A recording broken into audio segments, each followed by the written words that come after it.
Hey, what's up, man? Hello.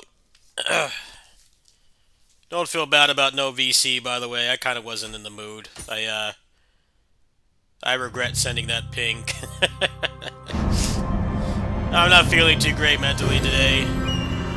I think it was best to just chill. Finished up the video and everything. We'll see how it does. I don't really care if it does bad.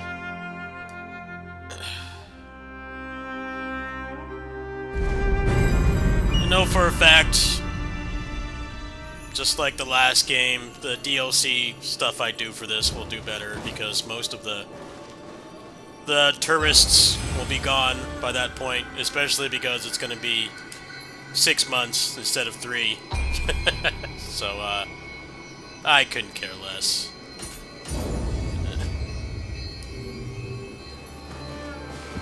I'm glad I approached this the right way, which was to not try to record like every boss fight in the collectibles and shit, because there's always people that put it up like frame 1, and I think a lot of those people, they either play like 20 hours a day or they have a team, and I don't have either. I don't have either of those things. Like, I just saw somebody put up, like, all the collectibles. The embargo just lifted, like, 2 hours ago. Doing stuff like that, it can work, but then, like, if everybody else does it, then you don't really get any viewers either. So, I just decided to focus on gameplay and build stuff.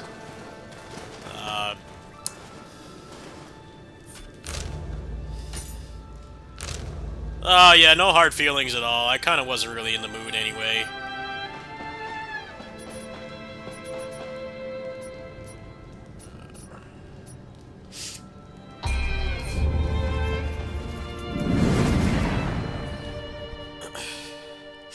I'm probably gonna watch this direct and then probably just go back to bed because I have to help my neighbor at like 10.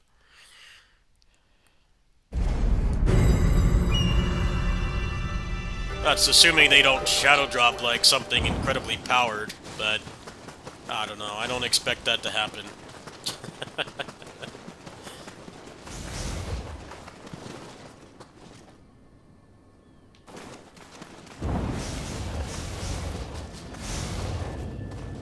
Oh man, my CPU usage is really high. It's probably because I'm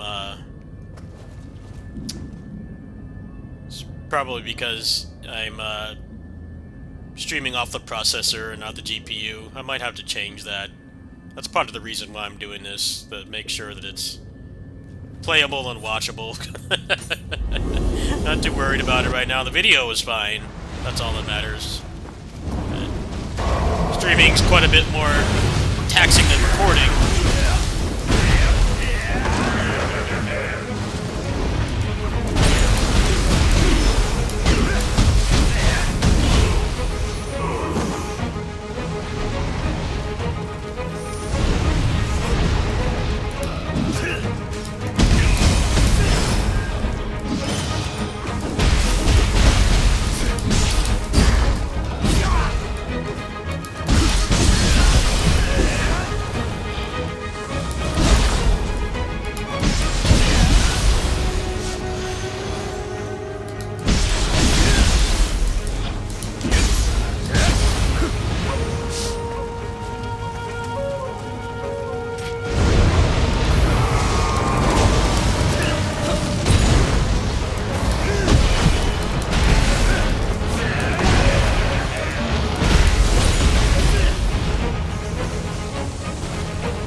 anything usable? No.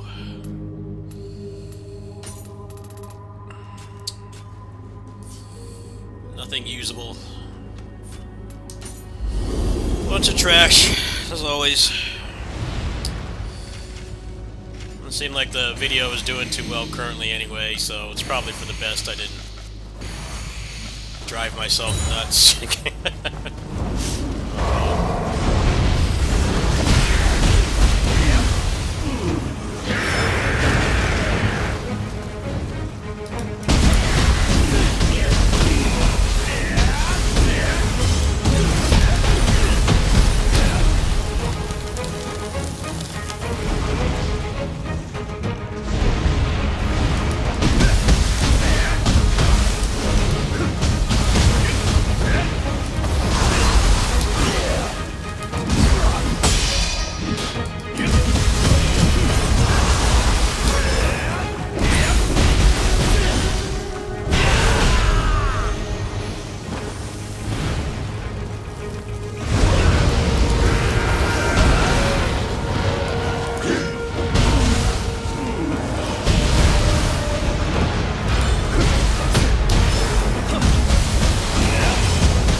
Arise syndrome.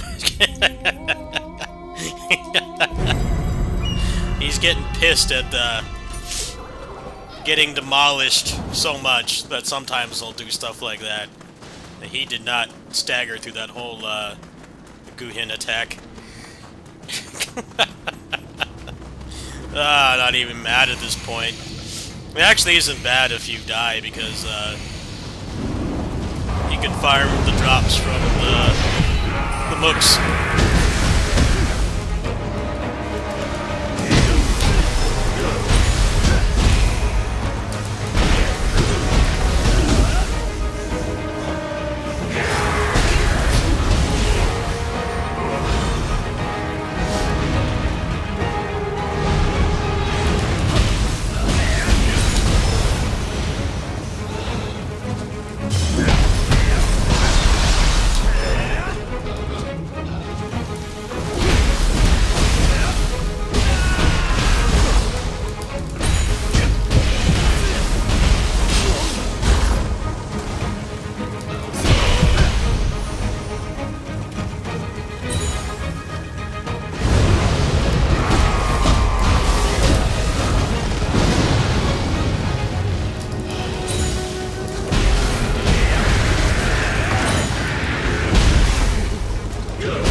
this time?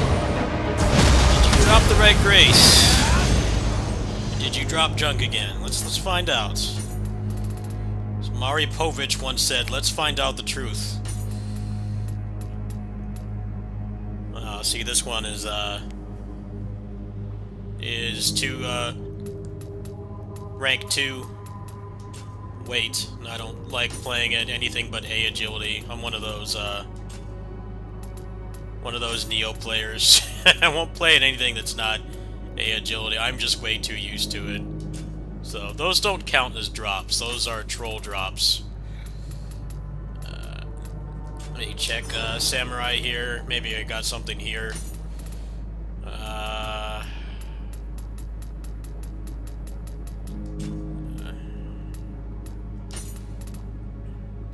Pretty much nothing. Let me see here. A couple dual blades, dual katanas. Nah, that's good. A bunch of trash. Oh, I got one more run. One more run.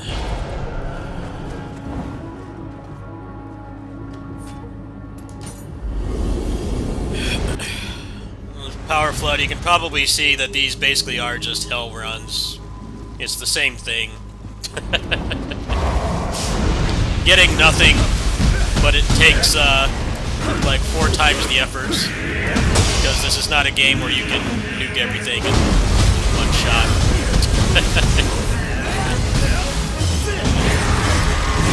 Yeah, during the voice chats, this is what I was doing. Kind of glad I couldn't stream it anyway. It's not that interesting to watch. Probably more interesting than Hell's, because you actually have to play this game and not one shot, but same concept.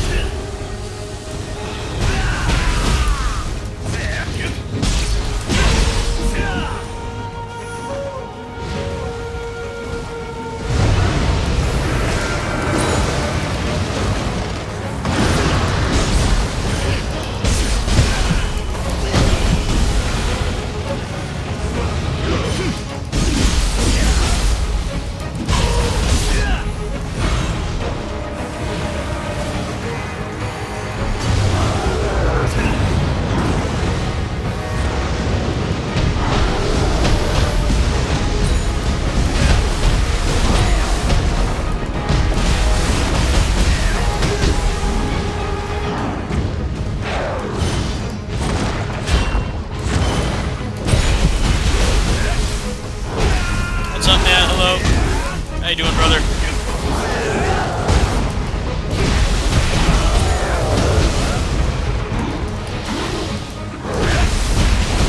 Yeah.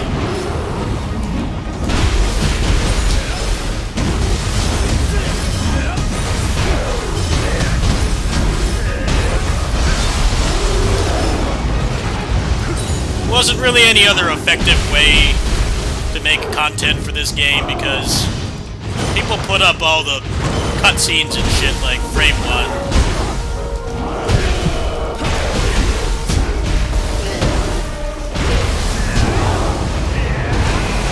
Especially like a game like this with a lot of collectibles and stuff. People ruin their first playthroughs doing that, and I don't think it would have paid off in growth for the channel.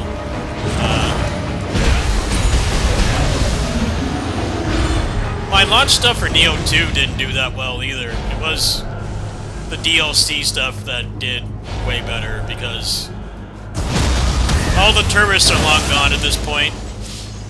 And because it's going to be like 6 months until the first DLC, that is my current strategy with this game. I didn't feel like compromising my first playthrough, slaving away for shit like that. Oh, well, here's the piece right here. Huh. Well, there you go. Finally. Jeez, that only took, like, I don't know how many runs. They got a Yasukani here, but, not the right grace. Alright, so this one's done. I do this one, too. Since I got wind on here.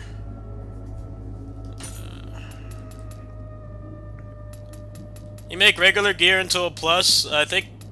Pretty sure you can, yeah. But, you know, it's Neo. It's a Team Ninja game, so... I don't think it's worth the resources. It's not even really worth playing the game after you beat it. See, this is precisely the problem with not having DLC at launch. A lot of people will say, "Oh, you're impatient." It's like it's not being impatient that's the problem. That is completely matrix dodging over what the issue is. The issue is the way that power creep works in these games, where essentially, you know, every the first difficulty and the second one, like, you basically burn through everything, you know, and then you just kind of wait for the next patch cycle, which is exactly what 2 was like. I think only having 1 was a misstep. I feel like if they had to, like, push the game back, if that was something that the investors would have allowed them to do, it would have been better to launch with 2. Because this is how every Team Ninja game is, right? The only one that's not like this is literally Ronin. And the only reason Ronin is not like that is because it didn't get any DLC. This is precisely the problem. And I was kind of hoping that they would break the cycle of doing this, but unfortunately, it's the same problem. Also, the fact that, like, the open world is small and contained and not designed to waste your time doesn't help either. I mean, I found all of this stuff completely blind. I mean, there's so many videos now showing where everything is. You know, I didn't have access to any of that stuff. I had to play the game blind, which I actually kind of liked, because I didn't get anything spoiled. But, I'd say it's one of this game's biggest faults, is that they're just repeating same issue, which is, just not having a DLC at launch, or at least, like, an extra difficulty.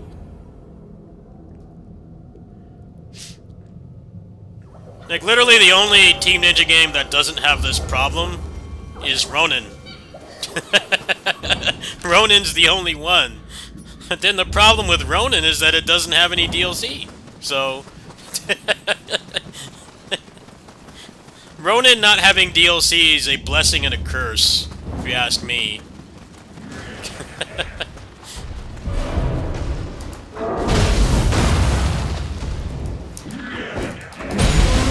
Well, yeah, that's what I'm trying to say, is that's how these games work.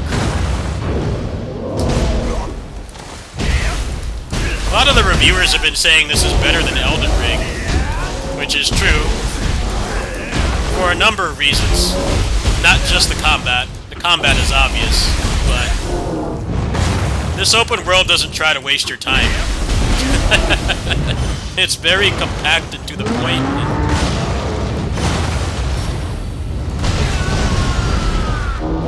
Very compact and to the point. It's cool that people actually see that as a plus, instead of this needs to be 10 times bigger. It doesn't.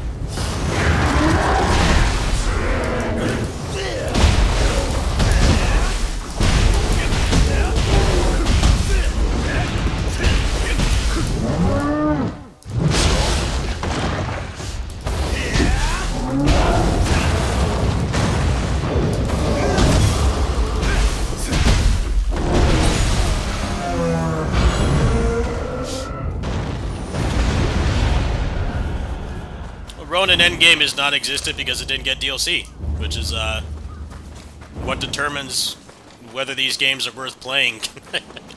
I always argue it is not worth buying a Team Ninja game, no matter how good it is, unless you're going to buy and play the DLC, because that's always, like, more than half the game's content, which is exactly what this is. Yeah, see, NA aim. That video I posted in my Discord is very accurate, because I don't play shooters. I'm not good at them. I don't like them.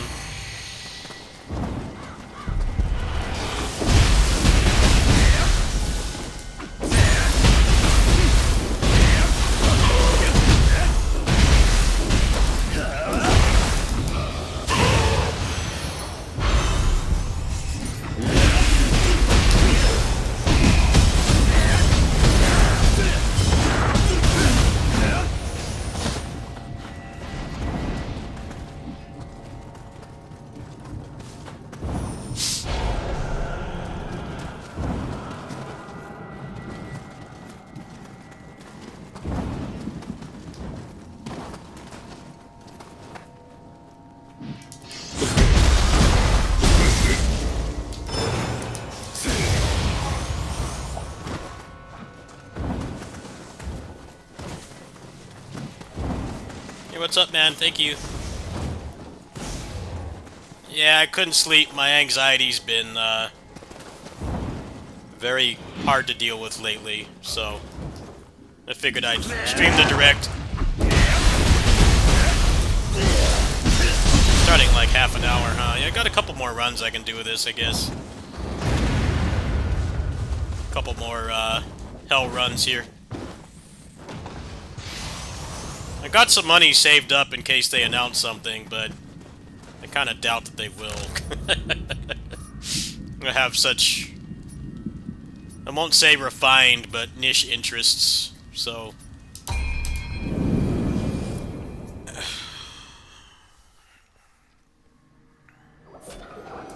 I don't know, playing Team Ninja games for the story kind of feels like missing the point. These guys are gameplay first. These guys are gameplay first, which is not something you get a lot of these days. Everything's got to be 80 hours of cutscenes and talking, and a big open world that wastes your time, and this is kind of just an actual good open world. It's small, but very densely packed with things to do, and there's not barely any empty space. And you can find, like, basically everything blind, which is really nice too, because I've been playing this for like 2 weeks, and I found a decent chunk of the stuff by myself with no help.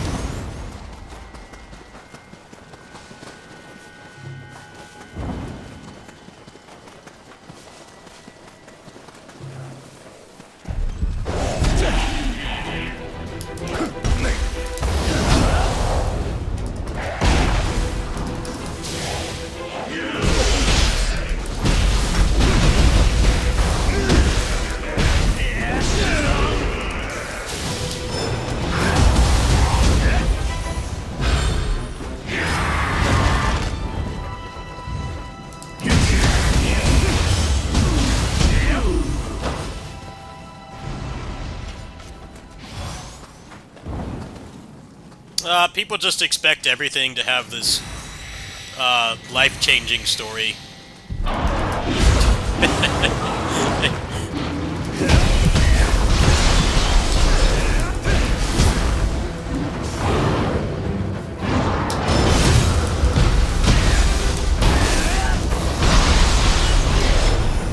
Some people on the Reddit claimed I didn't play the game because I skipped the story. I'm like, you know, people play games for different reasons, right? Why do you think they have, like, ninja style in this game? Now, I don't really think it's dumbed down. I don't think it's dumbed down, but it's totally there for a reason, which is,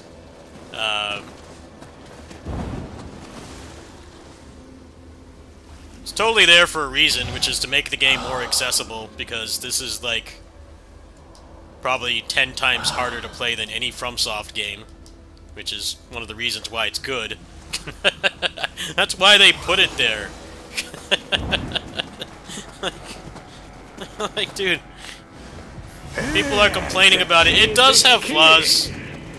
Ninja style is fun. The main flaw is just the lack of space to put moves on. There's way too many overlapping inputs. And that is my main problem with Ninja Style.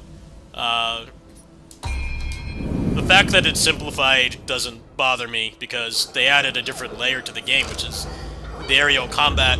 So, saying it's dumbed down is objectively false. It's different. It is simpler to get into. But calling it dumbed down is kind of missing the point. They wanted to both change the combat, give a different way to play the game, and then also make it easier.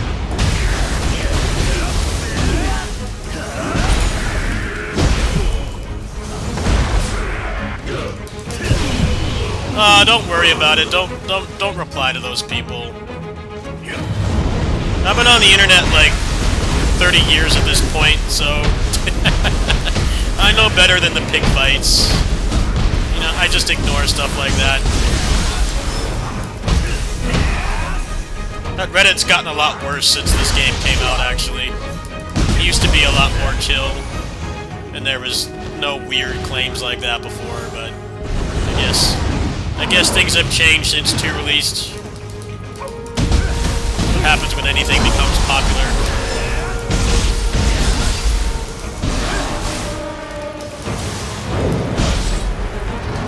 Yeah, some people will be like, "Oh, you should reply." I'm like, dude, I've been on the internet longer than most people on our planet.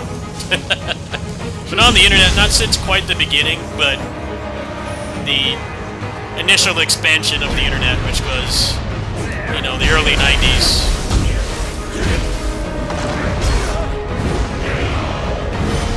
My mom had jobs that needed it when I was growing up, so I've been on the internet a very long time. The first, like, initial widespread expansion of the internet. I just don't get in fights like that. I used to complain when people were boneheaded, and I just don't care anymore. I have enough stress in my real life to worry about shit like that. I don't care. Let people be stupid.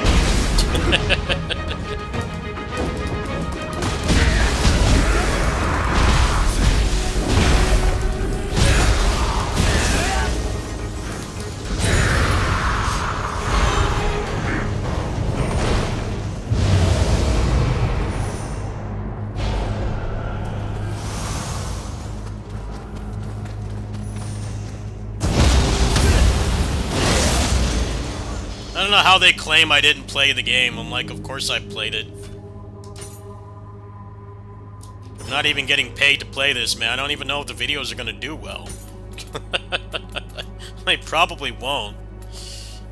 But, that's fine. I'm not really bothered or depressed about it or anything. The video does well or not, it really doesn't have an effect on anything because, I know the DLC stuff and the mods will do well because that's exactly how, 2 was for me. The DLC stuff I did for 2, you know, all the tourists were gone. That's how patch cycles work for games on YouTube. Yeah. There's all the tourists and stuff that they're just playing it because there's something new, and you know, they don't come back for the DLC. They're either busy or they didn't like the game enough. So, sticking with the game can have its benefits. But with this being such a abnormally long patch cycle compared to the usual Team Ninja game, which is like 3 to 4 months, the tourists will 100% be gone. I'm not really worried about it. I know that I'm approaching it the right way because I've already seen like multiple channels put up every collectible. The game's not even out yet. Everybody's got every collectible out, already covered and everything. So that was a wise choice. Doing stuff like that legit ruins your first playthrough. I wanted to actually enjoy the game and not hate it. Although, to be fair, this game makes content like that, where you show where everything is, it actually makes it pretty viable to do it.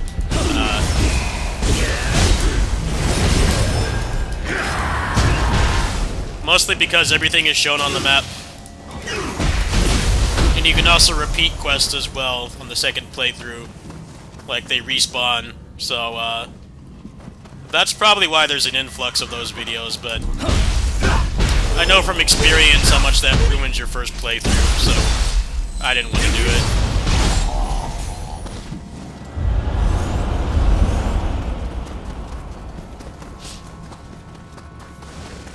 I mean, the game is reviewing extremely well.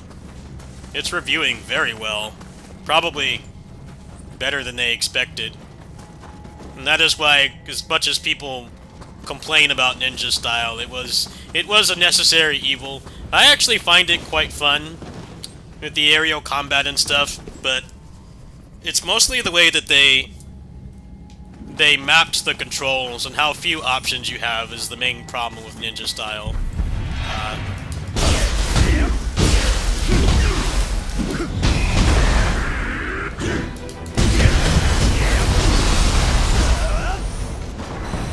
It's not like samurai style is worthless. It's not. It isn't worthless. Don't let anybody tell you that. Especially with the human bosses being as unfun in this game compared to previous ones.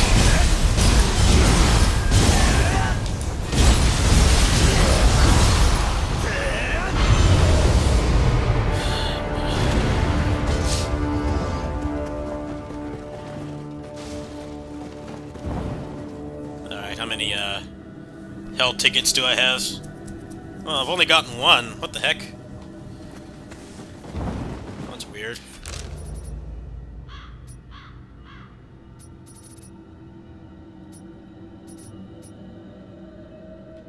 Well, the main thing about samurai style is that it's a lot more viable on human bosses because they buffed and nerfed them at the same time. Because they gave them the ability to deflect, and then also zero key got nerfed. So both of those things kind of make it more relevant than it may lead you to believe.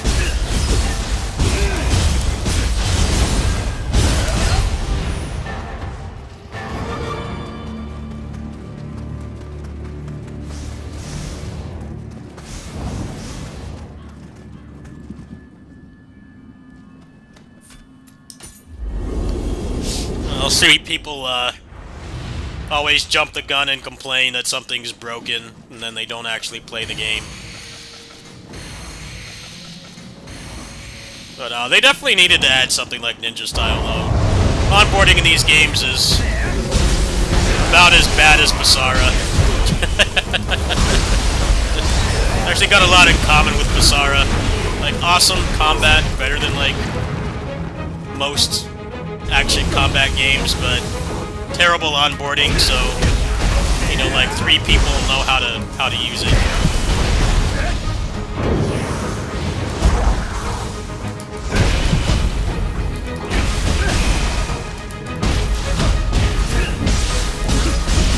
Why do you think my Basara videos did well? It's not because of me.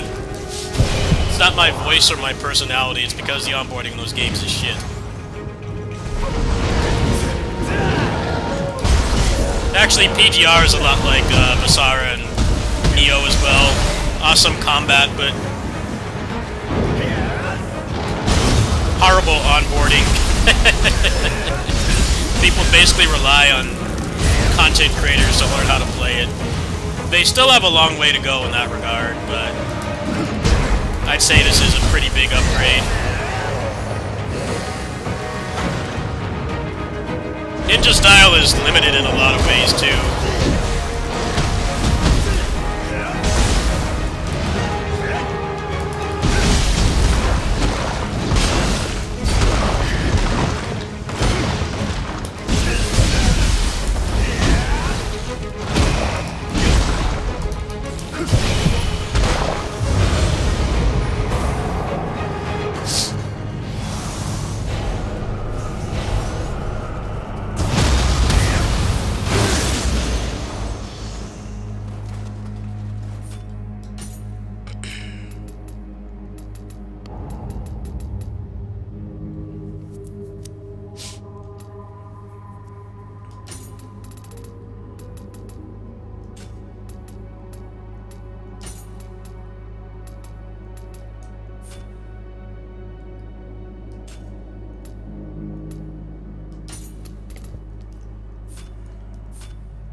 Yeah, people got incredibly triggered when I said I skipped the story.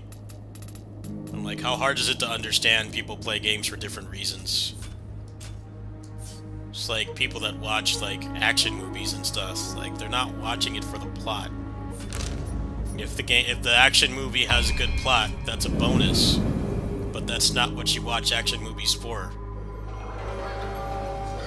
Likewise, you don't watch narrative-focused dramas expecting fight scenes. There are some that have them. It's not why you go and watch them. I mean, I don't know why that's so hard for people to understand, but people get, like, mega chrono-triggered when you say something like that. Like, dude, do you watch a Jackie Chan or Jet Li movie for the story? No. Granted, both of them have been in movies where there's a good story, but is it the primary focus? Is it the reason why you watch them? No. If they actually give them a good script, they can act, but a lot of times they're not given a good script. So why is it so hard for people to understand?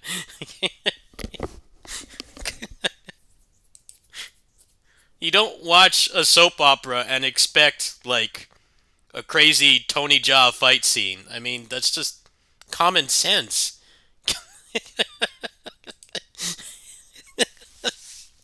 A soap opera is people standing around and talking, you know, but there's people who like that, so is it a problem? No. It's not a problem.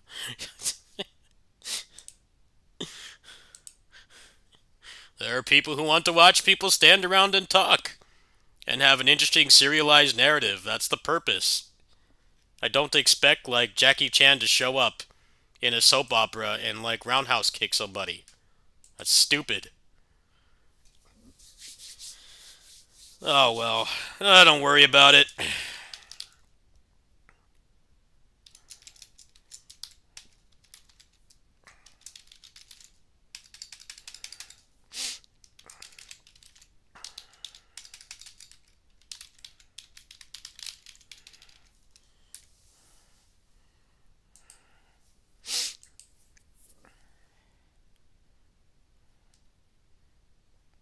Yeah, people get really upset when you say that you only play a game for the gameplay. I'm like, you know, that's what most video games are, right? This whole movement to have all the yapping and everything is not something that's uh it's a relatively recent thing. Video games used to be like uh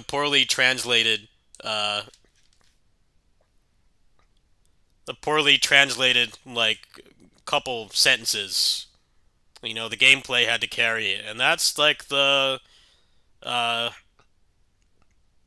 that's the era I'm from. That's literally what I've been from, is that era. You know, the gameplay was what carried it, not anything else.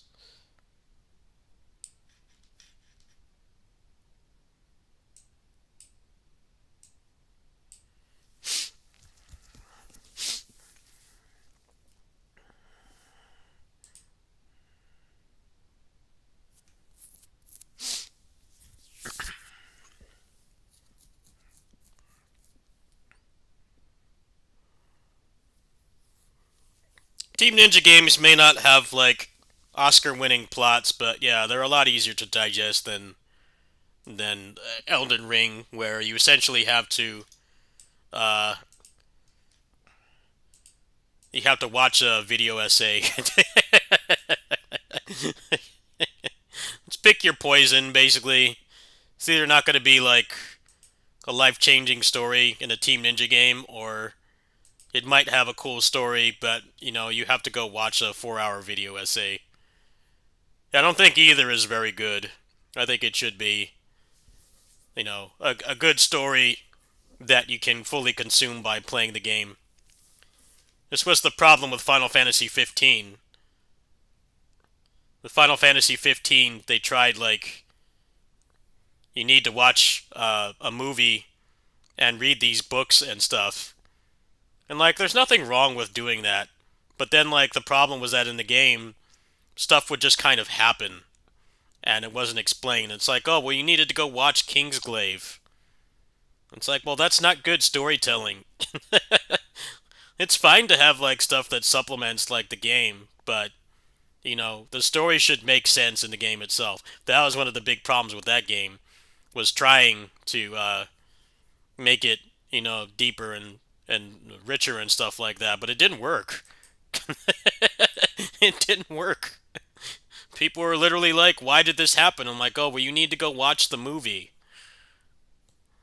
I'm like, "Well, that's not good storytelling either." Whatever the main piece of media is, I should have like all of the story in that. And if you want to like clarify things or expand upon it, like that's fine. But it shouldn't be, you need to go watch this movie. The Final Fantasy 15 tried to have a good story, but they really went too far out there with, movies and books and stuff. It's like, well, you should have the budget and the resources to put all the important story beats should be in the game. Just like if they made like a new Lord of the Rings book, uh, and then you had to go play a video game to figure out why something happened. Yeah, go for it. There's like 10 minutes. Thank you for being subscribing, by the way.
MCU problem. I think the MCU problem is mostly the fact that they started those movies with heroes that like our parents and grandparents know, but then they went to like B-listers, and then they're surprised that people aren't showing up. It's like, well, you shouldn't have blown your load so quickly. That's why that new Avengers movie feels like desperation, having like the X-Men come back and stuff. Like people just aren't going to show up for the Inhumans, man. They're just not going to. It's like if you made a Super Sentai movie with like only Yellow Rangers or something. Like it would still be worth watching. Is it going to get people to want to like go out of their way to watch it? No, they want to see the Red Rangers. They want to see characters that haven't come back in like a decade. They don't want to see, you know, five Blue Rangers come back from like the last couple seasons. They're not interested.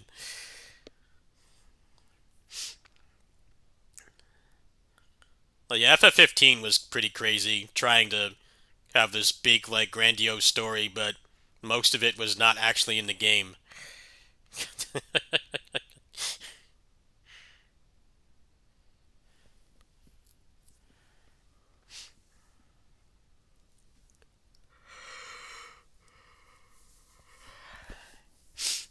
I mean, they pretty much did that with Super Sentai's Strongest Battle, was kind of that concept. They didn't really have anybody, like, really old to come back. Speaking of which, Super Sentai ends in, like, 2 days. I'm very, depressed about that. Sentai's got me through some really rough spots. Uh, I hope uh, I hope Kavan Infinity is good.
drop something good.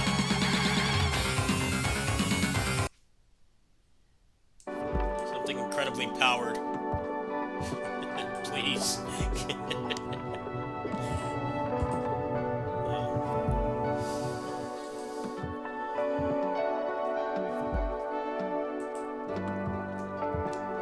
It's time for Battride War 4 and a God Hand remaster. Those would be like the dream things. I'll have to watch the Japanese version. We'll watch the Japanese version of this after and skim through it. See if they announce anything powered like that. Because that would not be announced here. Well, low chance. They are starting to globalize Kamen Rider, so maybe, but probably not. So we'll watch that after this.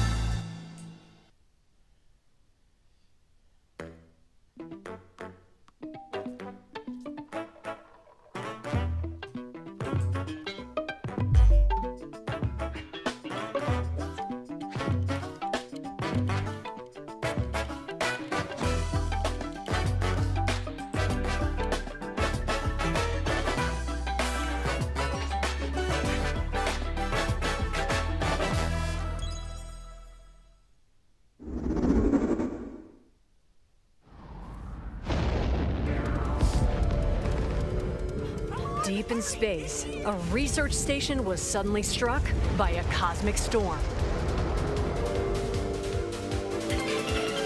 15 years later, its survivors are living peacefully. But the threat of another cosmic storm is coming up fast.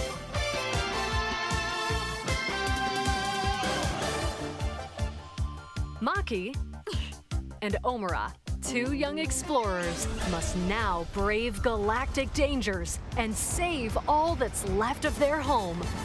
Teamwork is key in this two-player co-op adventure. You'll need a few tools to survive. The scrap hook grabs and moves platforms so you can carve a path forward. Wow, a video game where the liquid launcher blasts cutscenes water look like to the activate gameplay. mechanisms and cool down. Been gaming long scorching enough to have surfaces. this not be a common thing that you expect. And the beam cannon fires a stream Like of really good super hot graphics heat in the to destroy cutscenes, and then it would obstacles, be open doors, melted Legos. and more. FF7's a good example. Use the tools together, and you might discover This unexpected looks really solutions cool. Not to for me, puzzles. but awesome art style. While exploring, you can encounter strange life forms, or opt for a detour and take a little travel break. With GameShare, two players can adventure together locally or online if one person has the game. Can these two brave explorers save their home? Orbitals launches exclusively on the Nintendo Switch 2 system this summer. Hello, everyone. Welcome to today's Nintendo Direct Partner Showcase. In this presentation, we'll be focusing on games from our publishing and development partners coming to the Nintendo Switch 2 Kamen Rider, and please. Nintendo Switch systems. What you just saw Where's was Super Orbitals, Sentai Orochi? launching exclusively on Nintendo Switch 2 I would be this all over summer. that shit, man. We hope you're looking forward to this intergalactic I co-op wish. puzzle adventure. Not gonna happen, Okay, though. let's take a look at some upcoming Nintendo Switch games.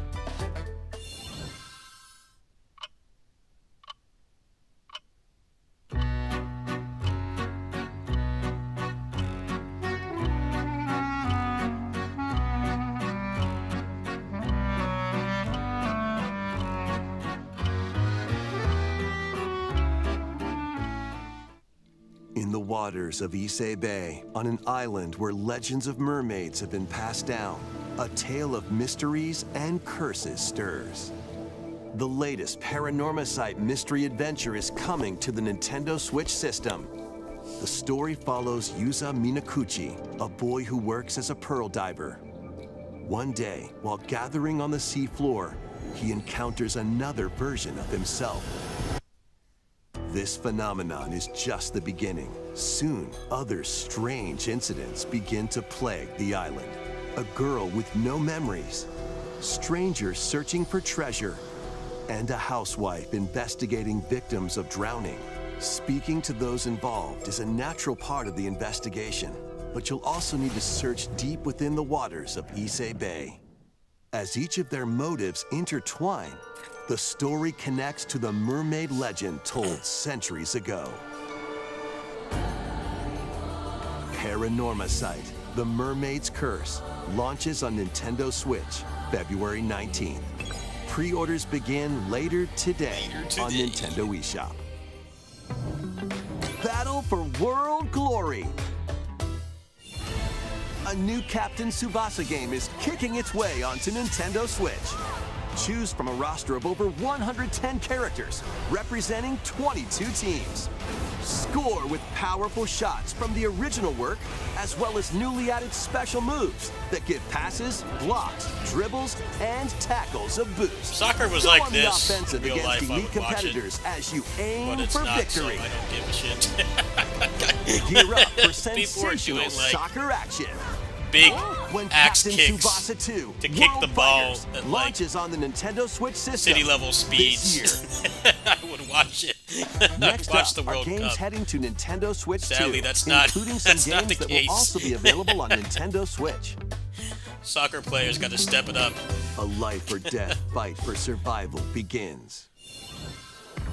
It was a normal day until a cave-in befell the city of Tokyo. As the dust settles, our protagonist, Anne, discovers an underground world deep below the metropolis. But she's not alone. Creatures called Xeno populate the unknown expanse.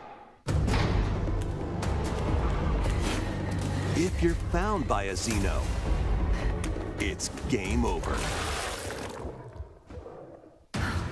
Fighting is not an option, so quick thinking and decision-making are vital to your survival. Analyze their patterns and find the best route to make your escape. The Captain Activate Tsubasa game traps looks in each cool. area to lure and ensnare any Not my kind of game stalking at all, Xeno. but I'm glad that, like, unrealistic sports is still a thing, because And by using when I game grew share, up, it was like up to 4 Mutant players League can share football, controls, NBA including Jam, Anne's movement and NFL camera Blitz, adjustments. that kind of Whether stuff. locally was or like the only online, sports games I cared coordinating about. with your And friends then that is kind of key to died making it out alive. once they started spamming the roster updates of like NBA and stuff. Like, all that stuff just died. Survive. Like, that's the the most subterranean uninteresting depths stuff. in Tokyo Scramble. Sports launching games kind of exclusively on stopped being Nintendo Switch interesting 2, when they started February being more 11th. realistic. Pre-orders begin Just later like today Rockstar on games. Nintendo eShop. The old ones are a lot more arcadey, Awaken your Viking but then they tried to spirit. make it photorealistic, and a lot of the fun just Battle, evaporated. build, and conquer in this massive survival game. How you go about it is entirely up to you. You could start by gathering materials around the woods. Fashion a bow and arrows to hunt wildlife and prepare meals. With an axe, you can chop Although trees to NBA build Jam a has house. its own pitfalls, Yikes. meaning Don't get hit by falling trees. the ways that that game basically tried to swindle money out of Build kids. pillars. Everybody says install Roblox beams, and Fortnite do construct that. walls. I'm like, dude, they were doing that Make with the roof, NBA Jam and like even add a over fireplace. 30 years ago. Now you're safe, even from the That cold. game, maybe not Wait, as bad. Is this ventilated? You couldn't, Don't like, forget the chimney too. Spend By upgrading your crafting $500 stations, you can make items of higher in quality. one swoop, but those games And cheated as once well. you've built a ship, set ready to buy sail on the 5,000 high gift seas subs? to reach Well, new A, lands They're not going to announce and Battride War create 4, even more and B, strongholds. Plus, up to 10 players I don't have the online money. can explore this if I vast did, I world wouldn't have together. a donation link. I wish I was that level of Now, content go creator forth and survive. to do something like in that. but Valheim, No. launching on Nintendo Switch 2 this year. Find your way forward in these games. Return to the kingdom of Hollow Nest and fight back the infection in this upgraded modern classic. Dodge, dash, and slash through this 2D action-adventure platformer, now with enhanced visuals and improved frame rates on Nintendo Switch 2. Equip charms to enhance your abilities and deal magic damage using upgradable spells. I mean, technically there's memory of exploring the heroes, vast, interconnected map. but 01 doesn't appear Descend until like into the a end of the world game, so insects and heroes when that's kind of stretching it a Hollow little Knight bit. Nintendo Switch 2 edition launches on Nintendo Switch 2 later today.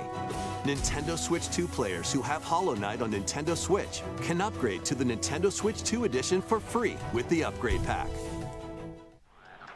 eFootball, reborn from Pro Evolution Soccer, is coming to Nintendo No, see, this Switch is what I 2. was talking about right here. Build out This your is the club, the lamest shit legendary right here. players, and compete in tournaments around These the games globe are in nothing. World Tour mode. Join an exciting competition where It's the national most teams boring face off shit. every 4 years in the International Cup tournament. Or play with friends locally or online to prove Sentai who's ratings at the top were of their game. declining a lot. Experience the excitement of soccer. They basically and aim admitted to be that the best in the Hasbro world killing when Power Rangers eFootball is one of the Kickoff reasons why launches on Sentai is Nintendo Switch dying. 2 this summer. They were making money off that, but then Hasbro Travel basically through 4 blocked ages in a brand new HD every 2D expansion action attempt they RPG. had. Explore the age A of good example of safety, this is the hero Elliot's the own Shout time. Factory DVDs that The they were age putting of out for Super Reconstruction, Sentai. when Those stopped humans like nearly randomly. went extinct. And age of it's magic, very clear a that time Hasbro when blocked them spells because flourished. Shout Factory And basically the age said of budding, the on birth multiple of human occasions civilization. that the Super In Sentai each stuff was their age, the best-selling scenery and citizens of merchandise Elliot's hometown will that change. they sold. You can So also obtain some weapons and obviously, magic unique to certain they time would not periods. stop making A those story if it was making spanning them a lot of time money. will soon begin. The Adventures Shout of Factory Elliot, is the mostly, Millennium Tales, launches on the Nintendo Switch 2 Old system American June sitcoms and 18th. movies and stuff, which very limited Have a amount of people blast with want to Super watch that, Bomberman right? games from the Super NES Oh, era. whoa! Play the first Super Bomberman through to The the OG friend culmination of swap. the series, Super Bomberman 5, including titles previously unreleased That's worldwide. actually pretty cool. The Famicom versions of Bomberman and Bomberman 2 are also included. Plus, there's a brand new Boss Rush Oh mode, man, the Boss Rush music playing. as well best as track. game share support. Oh man, this is god tier. Super Bomberman Collection launches on Nintendo Switch 2 and Nintendo Switch later today. The unknown journey continues. But yeah, the second director entry literally in the said Final Fantasy that VII Remake series is coming Power to Rangers Nintendo was keeping Switch Super 2 Sentai alive for a long time, but then in pursuit of its arch Hasbro nemesis bought it Sephiroth. and, Cloud Strife and his comrades essentially killed escape the Sentai city of indirectly. Midgar and embark on a journey across the vast world. Hasbro is not responsible Traverse for the planet Japan's on declining chocobos, birth rate and wheelies, streaming and other stuff coming buggy, in that makes or kids not other want to modes watch of it. transportation. But by them stopping Team all up the with attempts to allies in expand battles, it, blending it did kill action it. and strategy. Can't say that they're the If you'd like to only focus reason, on the but story, they are a big reason there's why also it's a boost dying. function to make combat easier. You'll also find various activities. I'll probably scattered cop that across the world, Bomberman collection. allowing you to take a I break did like from those the games action. as a kid. And Depends as on you how much it interact is. with your allies, their affinity toward you will grow and impact how the story unfolds. What fate awaits Cloud and his crew in their pursuit of Sephiroth? Final Fantasy VII Rebirth launches on Nintendo Switch 2, June 3rd. Pre-orders begin later today on Nintendo eShop.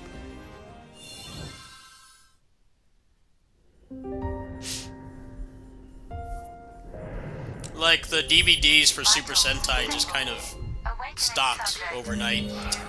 While investigating It the just lunar stopped. research station, an injury befalls spacefarer Hugh Williams. You look at Shout Factory's lineup of With movies him and is stuff that Diana, they release. an android and, called a Pragmata. like the There you Japanese stuff does the best, Oh, better. the anime and the toku. So Classified it doesn't make as sense that unauthorized they intruders, stopped. the two are targeted by the station AI. which sends enemy bots after them.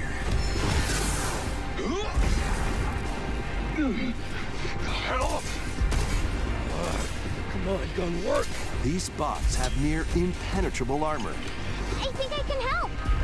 But with Diana's hacking skills, you can break down their defenses. Initiating hack. It looks about on par with the Switch 2. By moving the cursor through panels toward the green goal, It's about on par with you Steam can Deck, hack actually. the enemy bots. There's no time to explain. Shoot now. Once their weak points are exposed, fire away. I hacked it. Depending on the nodes you pass through, you can modify the damage and effects of a hack. This game looks really boring, I'm not gonna lie. It looks Each nice. split-second decision can change gameplay does the not look outcome fun. of battle. Oh well, I hope it does well. They've been talking about this game What for truths years, and I will saw the the two gameplay. find I'm in like, this "Man, I'm not interested in AI-controlled this at lunar all." station? So it's not what Like your zero bot buddies- interest. Overdrive protocol. Initiate. Although it does run at 60 FPS on Switch 2, which is pretty cool. Yeah, baby. We did So it. does what's it called? The new Resident Evil. So that's cool. This is how we say good job. Well, yeah, zero interest in this game. And what will Diana learn on this journey? Pragmata launches on Nintendo Switch 2, April 24th. A demo will be available later today on Nintendo eShop. We hope you're looking forward to Yeah, at least it's fast-paced not another combat and Resident Evil. exploration with a unique combination of hacking and shooting. Let's continue with more headlines. Journey to the Lost Lands. Become a legendary Turok warrior in this intergalactic action shooter. To stop an alien threat from destroying all human life, you'll journey solo or with a team of warriors online and battle all sorts of primal creatures in ferocious combat. Swap between first-person and third-person perspectives as you unleash weapons, melee attacks, and special abilities to devastate foes. Extract DNA from fallen enemies and the environment to upgrade your arsenal, evolve your mantle, and unlock even more abilities called Echo Sinks to gain a greater edge in combat.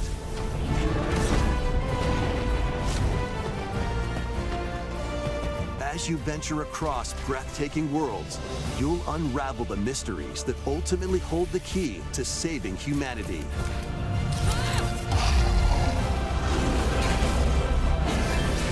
Turok Origins launches on Nintendo Switch 2 this fall. Uncover the truth of Xanadu. In a Japan where Kyoto is the capital, another world exists that's encroaching on our own. A world where monsters roam free. A boy named Ray must use his newly awakened powers against the threat as he joins Hirasaka Academy, a school for gifted students. The Academy's goal? Conquer Xanadu, the great labyrinth rumored to be the origin of this other world. Toku people While on social traversing the media labyrinth, hone your abilities and reshape the terrain kind of a to expand niche. the range of your There aren't many exploration. people that talk about it. Then, take on dangerous One of the enemies in biggest guys on 3D here action RPG Got combat. canceled for being a sex Use your pest. powers to overcome And then foes. he just disappeared and came back. And I keep getting his shit in his feed. I'm like, I do not want to watch this Outside guy. the labyrinth, improve your stats. And He was spend like one of the time with your biggest friends ones, and he as got you exposed prepare as to conquer Xanadu. being a sex pest. The battle between man and monster begins. Discover the truth when Seems to be working. His shorts get like tens Kyoto of thousands of Xanadu views. but launches on the Nintendo get Switch bothered, 2 I can't block and that dude. Nintendo Switch systems this summer. There aren't really a lot of big Check out creators these for that kind anime-style of stuff. games. It's time to evolve in the latest Digimon story game. One day, a powerful blast causes the world to collapse and sends you 8 years into the past.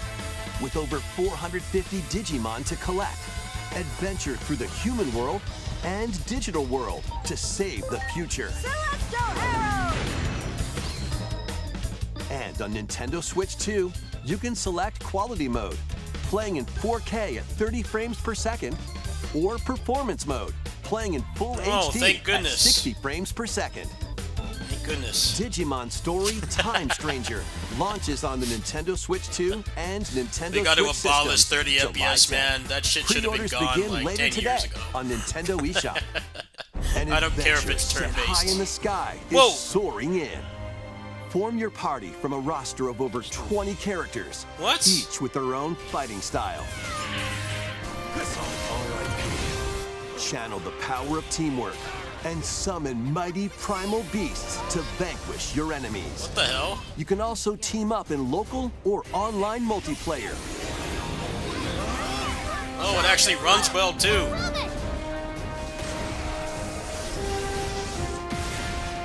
Grand Blue Fantasy Relink Endless Ragnarok launches on Nintendo Switch 2, July 9th. So are they going to give that to the latest original people Monster who bought Hunter it or Stories game is flying in. what? Who is Galanza? Your monster allies, called Monsties, can learn special abilities through a ceremony called the Rite of Channeling. Raise your Monsties as you travel the world. I have questions about whether the Lands PC lie players on are going to brink get of that shit. disaster. The Monsters PS5 players. are on the verge of extinction, and the Or are they riders going trying to, save the world will have to contend with an even They're going to greater pull threat. a Nisa. Monster Hunter Stories 3. Like, no, you don't get the Twisted complete Reflection edition in this, soars onto Nintendo Switch 2. Game that you March can play for 13. hundreds of hours. You got to go buy it again A for demo 70 will bucks. be available later today I hope on that's Nintendo not the case, eShop. but that's cool, Save I data guess. can be transferred to the full game. I hope they've once taken some purchased. serious New titles feedback are to joining heart the and archives. fix the end game. If that dropped today, I Wave would have Racer, bought it. Published by Namco in 1995. Oh, hell yeah. Speeds into the Arcade Archives 2 lineup. Aim for first place in a race against your rivals. And Lots of get ready for a new line of home console titles. Console Whoa! Archives is on the way. Doraemon.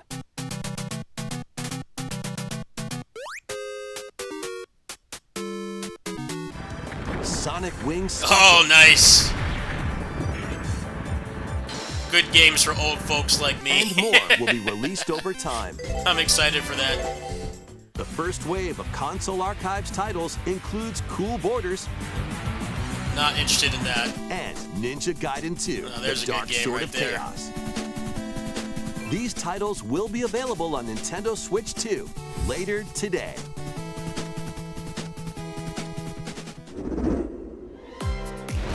They're running out of arcade games. Oh no! I just saw a swear word there. Oh no! Please don't. No. Oh, I saw the A word there. Where's Zelia 2, you bastards? Come on. Where's Zelia 2? No, please. You gonna add hit stun to the game?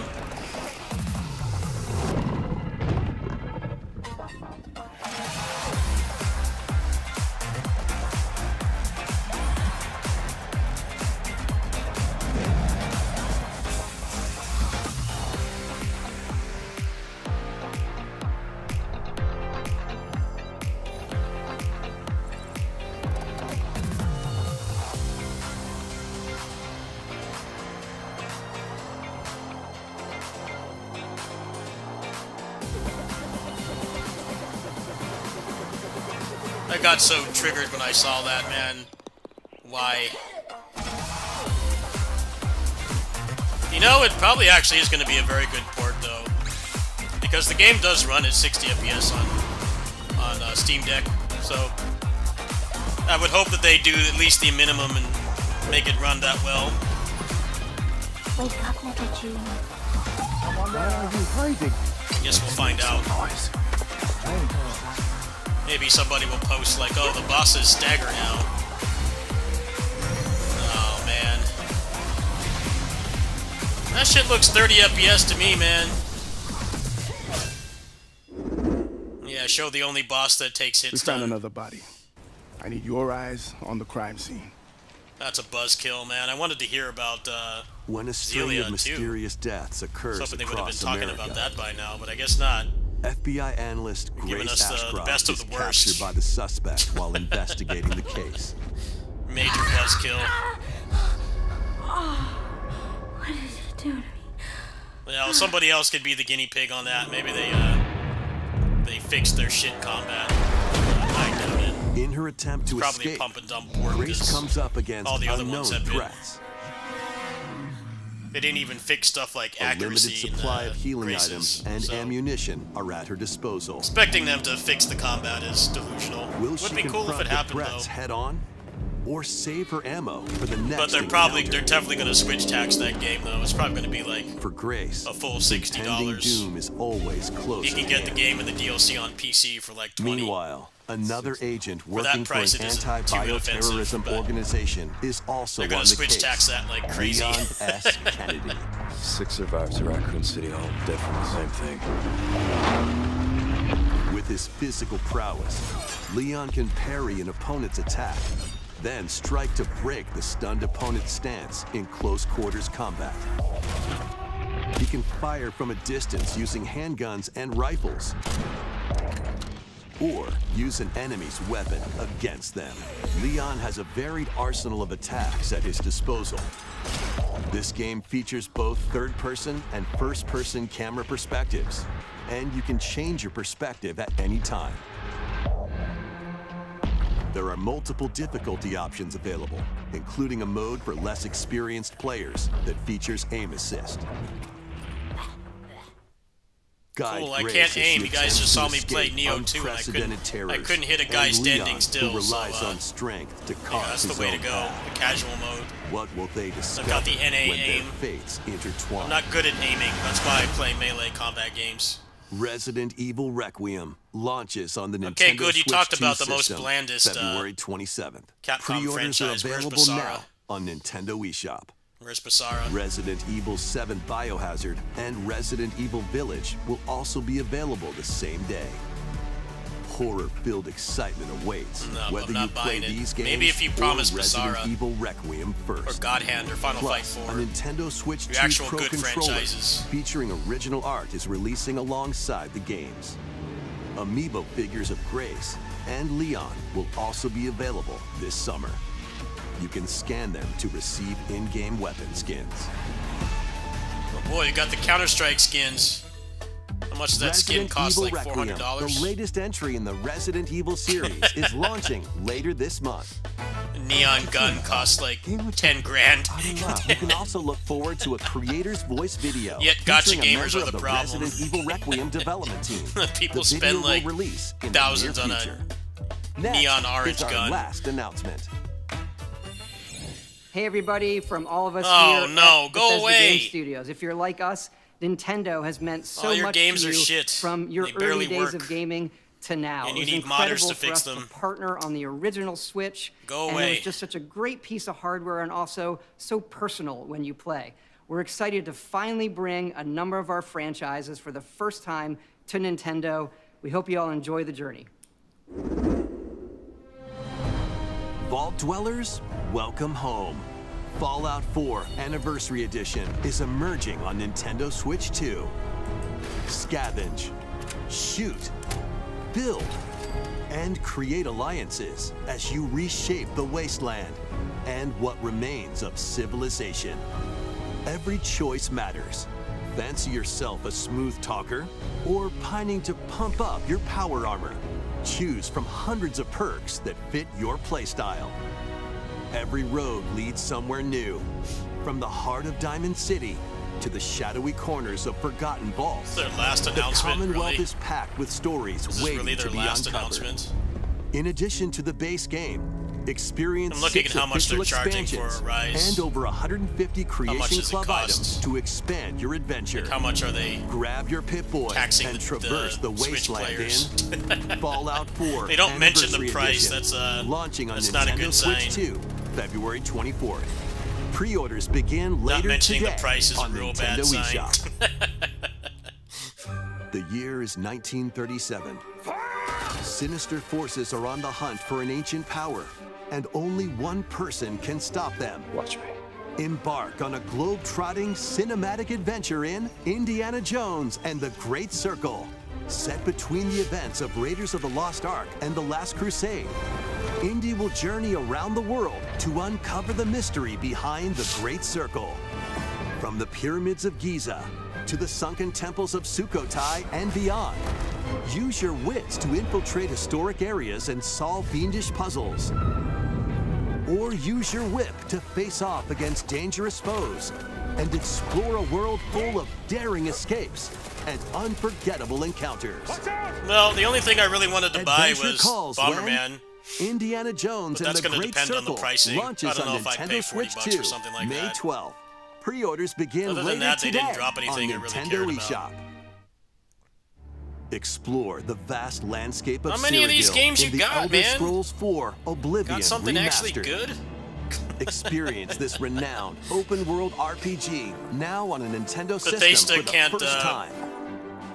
They can't miss out an opportunity to port Freely the same customize games your again. character to match your playstyle. Then adventure amongst an unforgettable cast of They need characters. to put every By the game grace they of the make on gods, every I platform. serve Tamriel as her ruler. I feel really bad and for the fight Elder back Scrolls the Daedra fans to because close shut the jaws of oblivion. they've been led on for Master like a decade ranged or now. melee weapons. Wield powerful gonna magic keep doing this. or use stealth skills to They're gonna best port your it again foes. and change like In one this thing. remastered version, I want you to pay, character like, full models, price. weapons, even rocks and sweet rolls have all been meticulously recreated. Oh boy, even the Combat sweet animations rolls, have wow. also been updated to gonna give buy them a that right now. modernized touch. I did Plus, the save up Shivering money Isles to and Knights of the Nine expansions are buy a included Shadow Drop, alongside the main story to that's take like the your only thing that adventure they're dropping even this time. further. Step through the We'll check out the gates Japanese once one more after when this, 'cause usually they the have, Elder like, Scrolls 4 one or two different Oblivion games, but Remastered I don't know, launches I'm on not the really Nintendo Switch 2 holding my system breath here. this year. We hope you're excited for these games Nah, from not Bethesda really. Softworks. That's all for today's Nintendo Direct Partner Showcase. Alright, let me go find Thank the you JP for one. watching. We'll watch that really quick.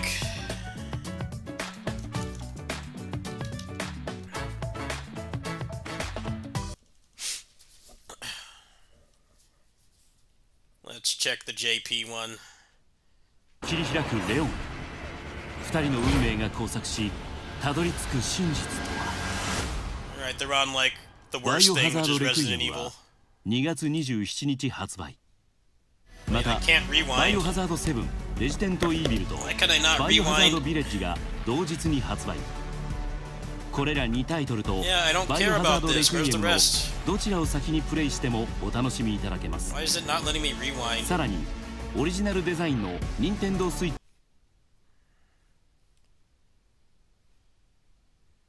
スイッチ2 プ No, ロ I コン want ト to ローラ watch ー the も rest. 同日に発売 Give こ a の fuck 夏には about stupid グレース Resident と Evil. It's the worst franchise.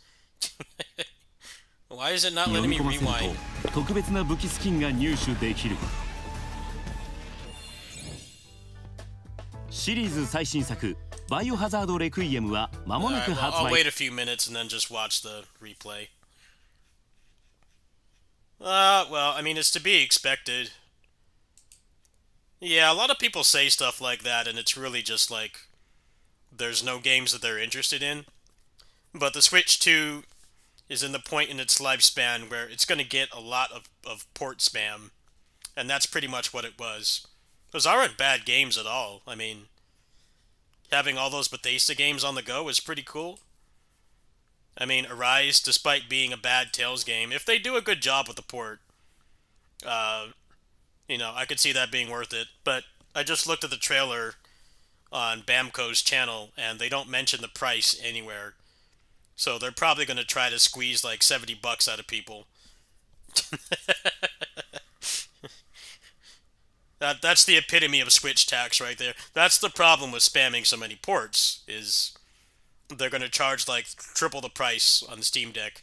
And with Arise in particular, that game is always on sale for like $12.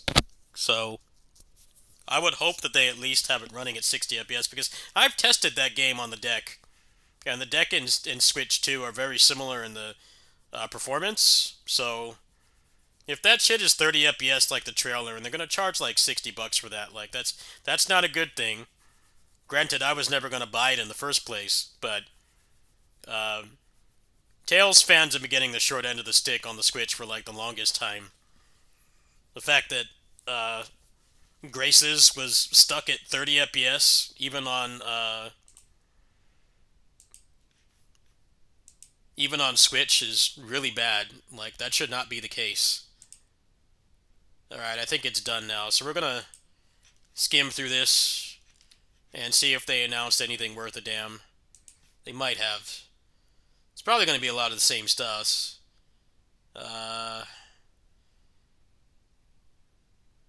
Wait, what is this? Oh, it's just stuff that's already out. Where's the actual start? There's Origins. I think I know that game. Nothing new though. 男なら命を張る場面はきっと来る。 Alright, this should be where it's starting. You got anything powered in here or just the same stuff? Is that Goemon? 初代頑張れゴエモンからくり道中。スーパーファミコン雪姫救出絵巻や It should be in 6 days. キテレツ将軍マッギネスなどゴエモンが所狭しと駆け回る全 Here's something pretty 13 cool. タイトルを収録。 You want to know why this was not in the direct for America? 7月2日発売。 Because they don't want to translate all that キャ shit. プテン翼の最新作が登場。 like 2 of those games have English 大空 text. 翼をはじめさまざまな選手が That's the フィー kind ル of ドを stuff you 駆 look け巡 for る。 when you watch these. Sometimes 参 they 戦 have する cool ナショ stuff ナ in ルチー here. ムは全 But yeah, they're not gonna 君が fan 君らしく生き translate る all ための that. 物語が蘇る。 Now, is this gonna have a テイル Switch ズ・オ 2 ブ・ベル version? セリアリマスター Or is this shit gonna be stuck at 30 FPS オ too? ズレ魔王の冒険活劇デイモン&ベイビー。バッターを操作し希望なき世界を浄化する RPG コンスタンス。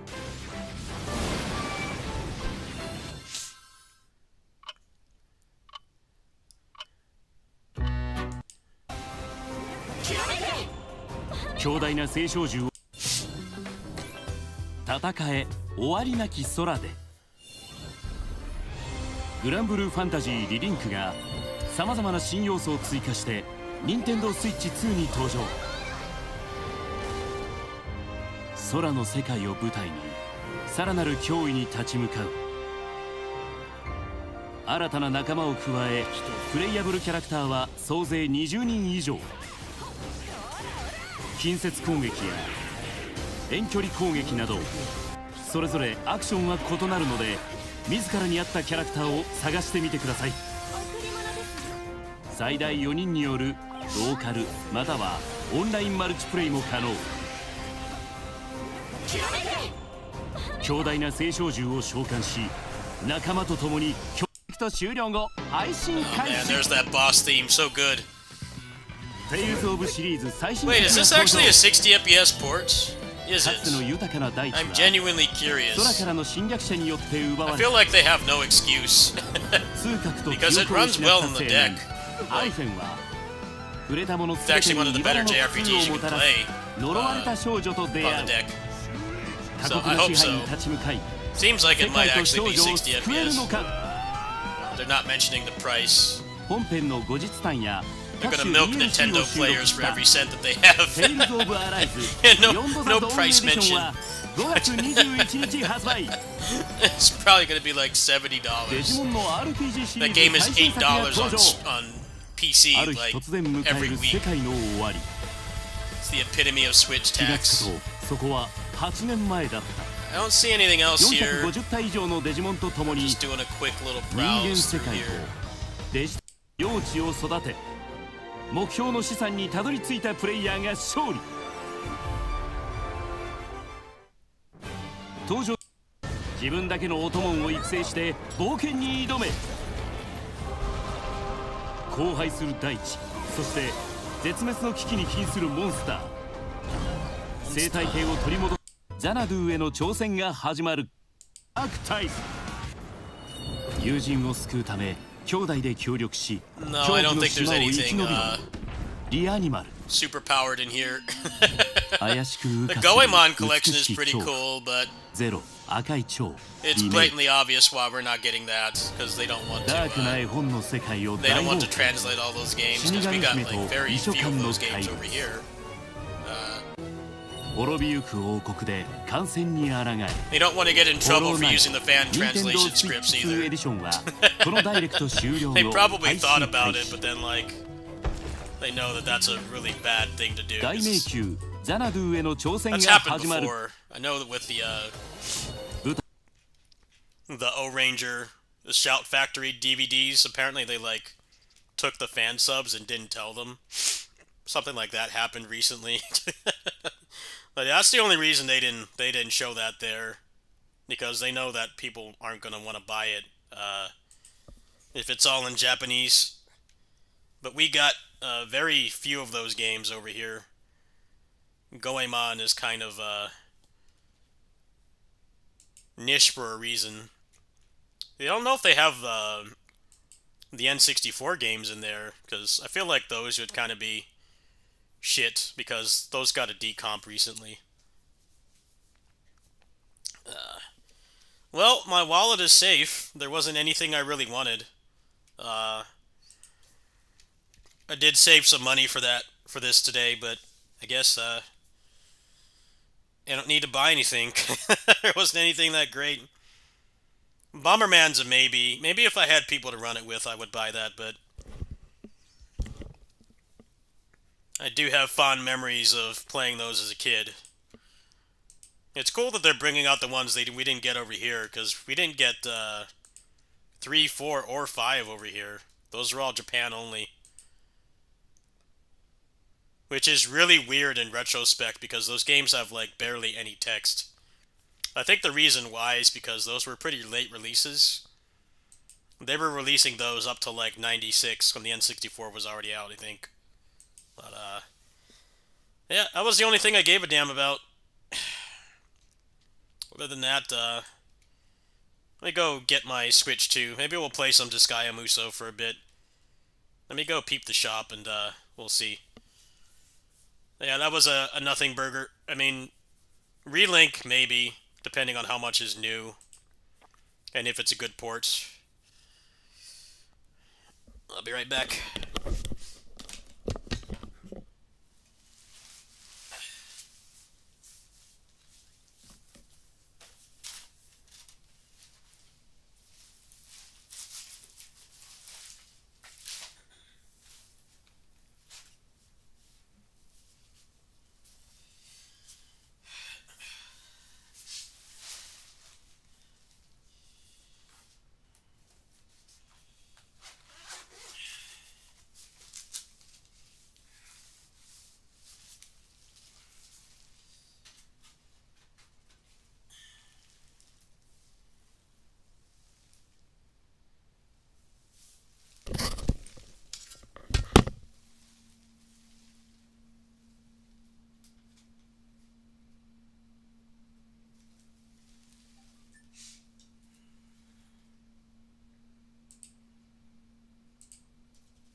Well, my take on people saying it's bad is that,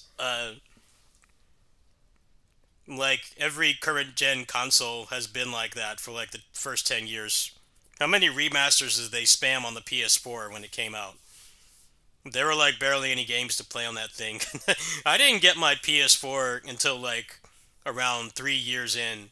And that was, like, the only time that it started to feel like I was missing out on the kinds of games I like. The Switch 2 is 100% in that era. They're going to spam a lot of ports and remasters, and they don't have a lot of unique stuff ready. It doesn't help that, like, stuff like this right here, they were essentially making all these in conjunction and releasing them to make sure that the Switch didn't die out, kind of like how the Wii U died out. The Wii U and the N64 in particular had very little to play towards the end of its lifespan, so they tried to do something different and like have a lot of high profile games coming out like regularly. But the problem is they're just putting those games on Switch 2 again with like maybe 20% more content because they're still new. So I don't know why people are expecting anything different. The same thing happened with the PS4. PS4 was mostly PS3 remasters for like the first year, essentially. There were a couple things worth playing, but not much. Everything that people remember the PS4 for is was way later. Switch as well. Switch basically had like Mario Galaxy, not Galaxy but Odyssey, and then the first two Pokemon games I think weren't even mainline. Pokken Tournament as well was like one of the biggest things they had. Pokken Tournament is cool, but it's not what mainline Pokemon fans want, right?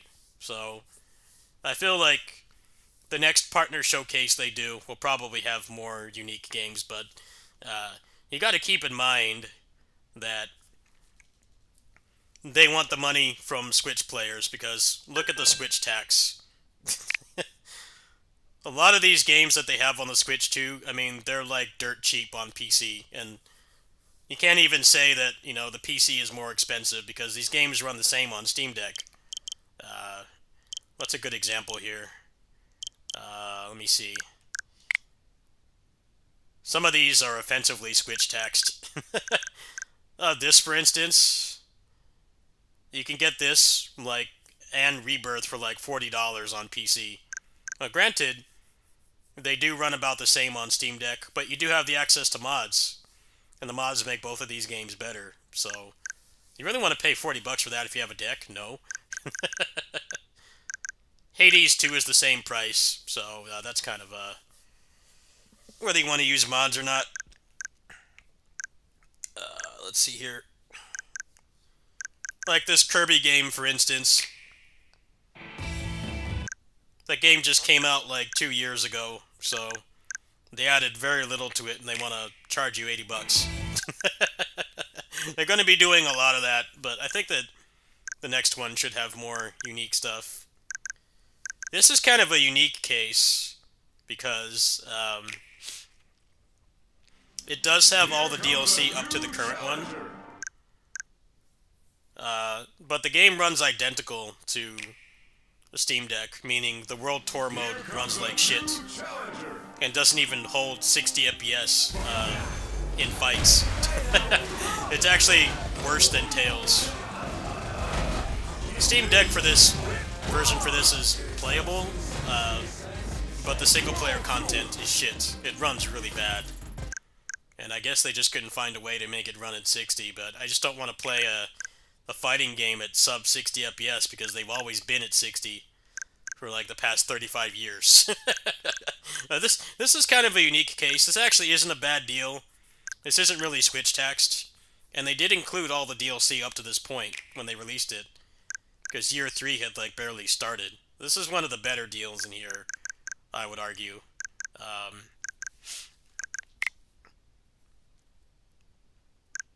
Origins being $80 is kind of suspect. Well, they want $60 for the base game, so you get it a little bit cheaper, but despite the DLC coming out the same day as the Switch 2 version, it doesn't come with it. You gotta buy it again. So, I mean, I guess it costs like $15 less. But, it actually runs better than the Steam Deck, they said. So this is actually not really Switch taxed.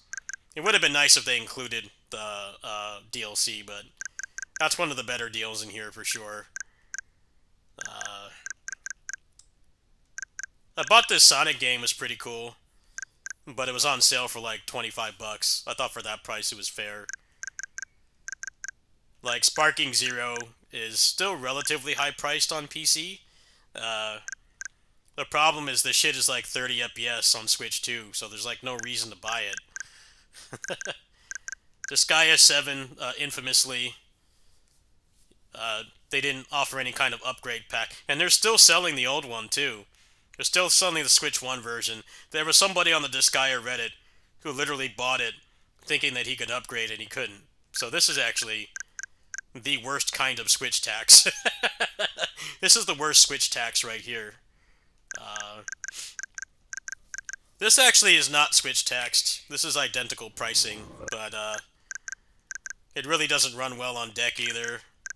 So, but the mods do make this game quite a bit better. So, you're gonna play that and you have a deck. That would be like the better way to go.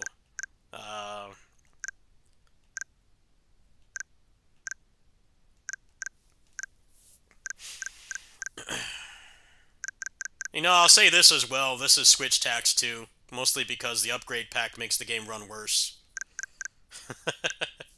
What else they got in here? Majogami is cheaper on PC, but this does have 120 FPS support, so I'd argue that's worth it. If you like that game, I think that's worth it, if you ask me. But yeah, you see how many ports are in here? I don't know why people are surprised that's all they've got. The Switch 1 was like this too.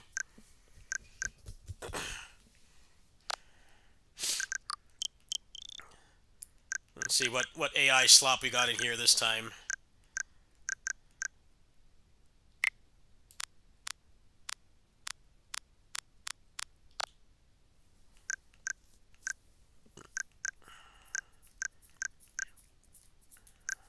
Call of Beauty. Here's a masterpiece. Why didn't they have this in the Direct?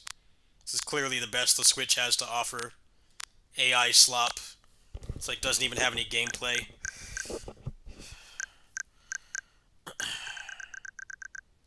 I guess I'll check the deals really quick and then we'll play some Disgaea Muso. I'm probably going to go back to bed. I don't see Bomberman. I was hoping Bomberman would be in here, but I guess not.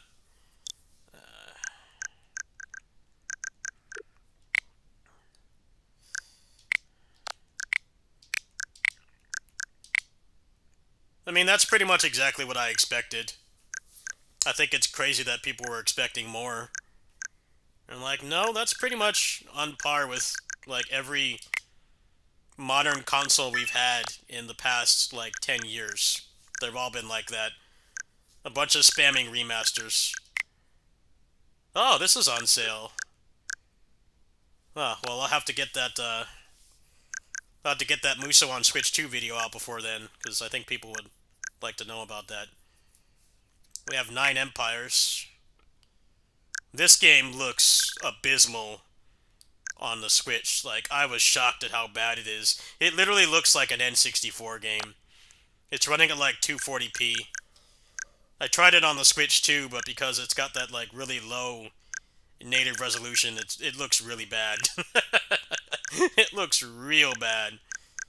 5 is on sale. I guess all the Muso games are just on sale, huh? Well, this is not quite Switch taxed. The problem with this is it runs like Lock 60 on Steam Deck, so you have a deck that's not worth buying.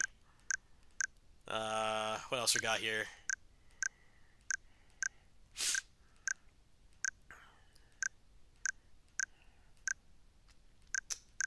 You know, this game was actually kind of fun.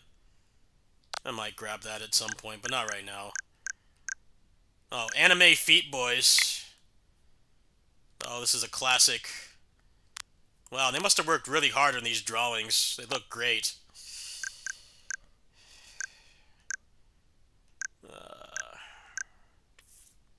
Shoutouts to Chex Quest. The best merchandise tie-in we've ever had.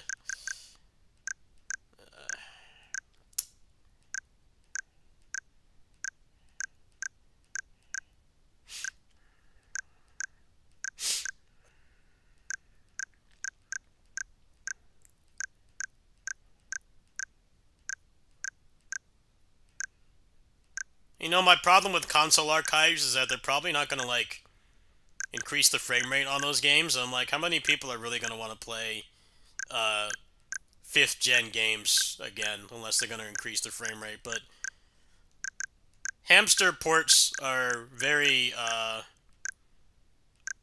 very bare bones. Like, they don't really add anything to the games. So if they're going to do console games, like, how many people are really going to want to play those? That's my question. 5th gen games age like milk. Almost all of them did. Stuff like Mario 64, which still holds up, is very rare. So I don't know how that's going to work, because they don't really put a lot of effort into their ports. They essentially just make them run on the Switch, and that's it. Which isn't a bad thing. They're like arcade perfect ports, and they're affordable, but at the same time, it's like, you know, if you're gonna put like PS1 games and shit on there, like, how many people are really gonna buy that? I'm genuinely curious.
Well, people always say the directs are trash, though. Because in gamer language, not having things that you're interested in means that it's trash. Most people do not understand that they're trying to appeal to a possibly large audience. But in this case, yeah, console is just kind of in the port spam era. Next year, next major direct should have some actual new stuff. But yeah, it's a lot of port spam. People seem to forget the PS4 and stuff like that too. Like the first 2 years.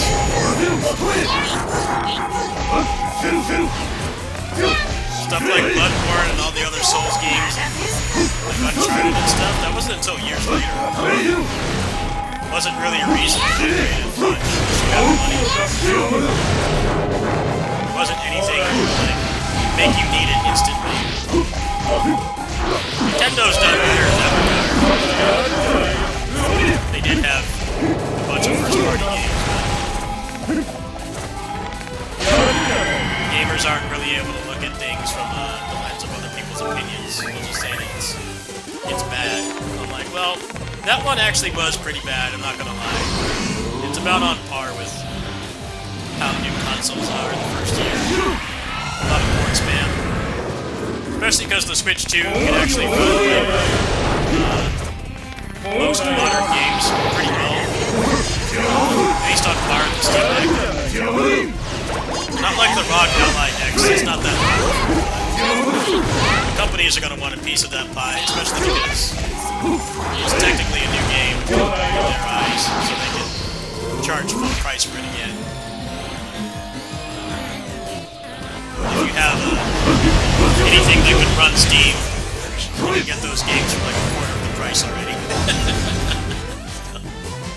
And you look at it like that, yeah, it's disappointing. Not really different from how new consoles are launching. Nintendo does better with having reasons to get it at launch.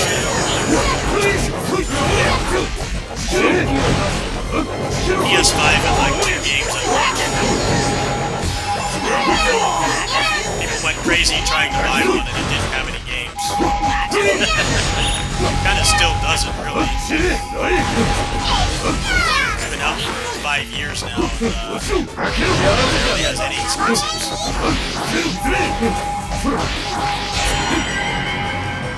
I think people forget how rough console launches are. They're always like this. You know, if you're a rich content creator or you got somebody that can help you buy it, you got a good job, by all means buy it. Don't expect there to be a lot of stuff to play. That's how it always is.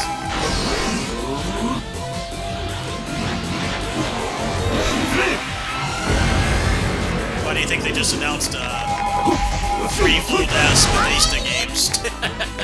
It's the same game. They're going to charge full price for ancient stuff. That's what they're going to do. Yeah, they are making unique stuff too. They don't have anything ready.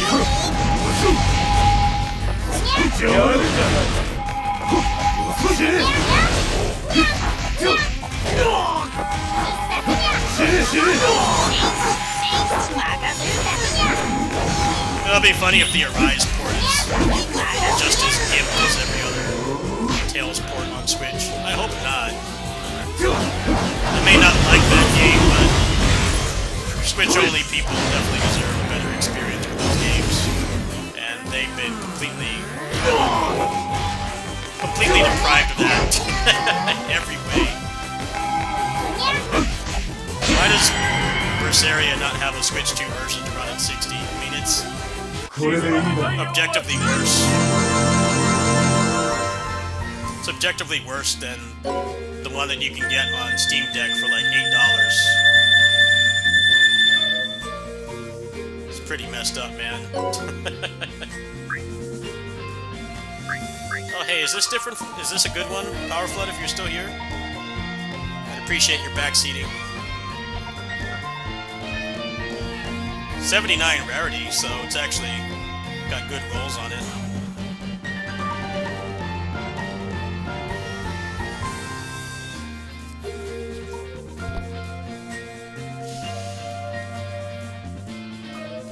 Alright, thank you.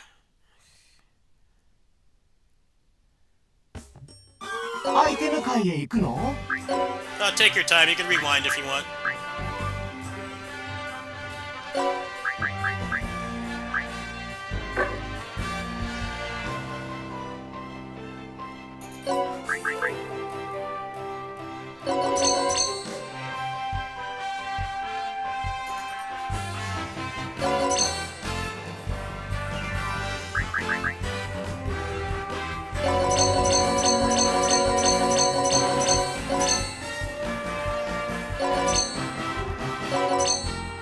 That's the best fist in the game?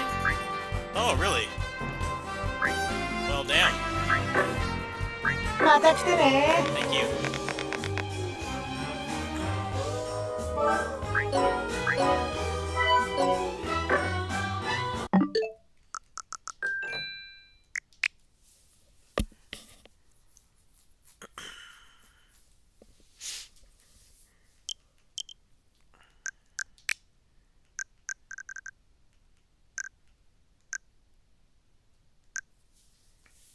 No, we don't know yet. I haven't really been looking at the internet, so go look for yourself, I guess. It's probably a timed exclusive at worst.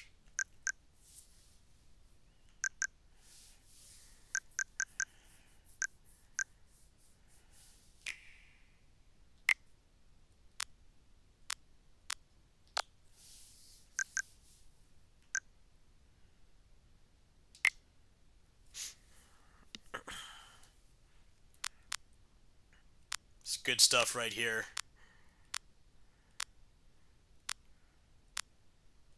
You can already hear that incredible boss music.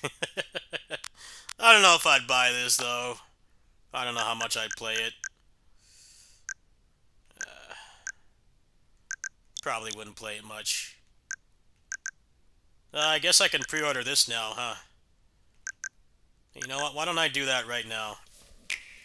Since, they didn't announce anything worth a damn. What else is coming out this month? Revolve Gear Zero, I'll definitely get. This studio makes really good shmups that pass for arcade games, so I'll definitely grab this. That's a kitty sitting stream game, though. That's not really like a mainline thing that I would do. Hey, good night, man. Thank you. Thanks for hanging out. Sorry it was disappointing. I guess I'll grab Blaze Green right now. Give me a moment here. Go cop some Blaze Green. Let me see, how much is it again? Comes out in like a couple days. 3,000 yen. How much yen do I have? Alright. I gotta grab a 3K. 3K yen. We'll do that right now. お前が今いるこの場所は世界で唯一 DBS を搭載した実験室だ DBS 起動準備が整いました3、2、1アバターとは可能性の海からサルベージしたデータをもとに構築した誰かの姿だラグナというのはお前が外部の際に使用できるアバターのうちの一つの名称だつまり可能性のかけらとは無数に分岐する僕たちの未来の一部ということかい世界を救う Oh, really? もっと情報が必要だ君は Well, that's good, I guess. 何か隠していると思ってます Oh, they're doing a showcase. データで構成された空間の中で When is the showcase? このことをドクターメルクリウスに報 They 告 got some decency at least. 10 hours at 6.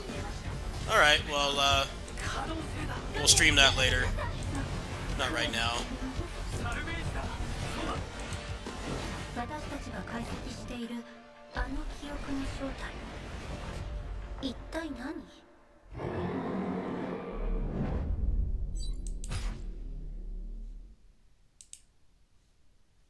It's taking a while for my code to come in.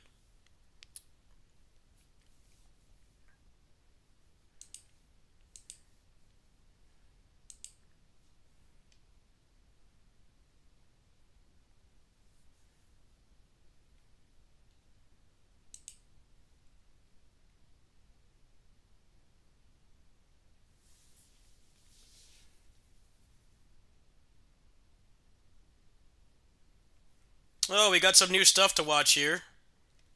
Hold on. While I wait for my code to come in. Got some new stuff to watch here. New entropy effect stuff just dropped. So while I wait for my code to come in to buy it, we'll watch that. Wait. Hold on.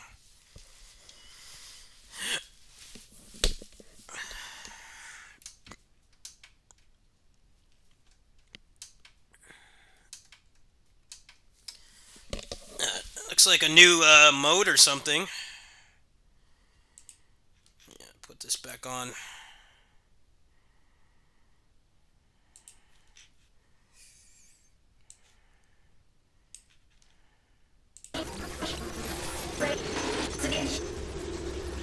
吠えるがない耳障りだ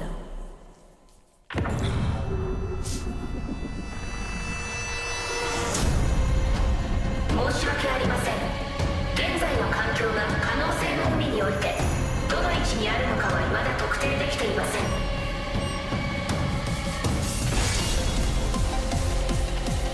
これが世の世界だ抗ってみせよ後悔する終わりにしましょうこの場所は出所不明のデータの乱れによって形成されたものです You know what this reminds me of? It reminds me of PSO2 JP trailers, where they show people dying, and then like when you actually play it, it's not that hard. Oh, whoa, he's an Ami. We're just dropping the best shit out of the direct, huh? Hot damn.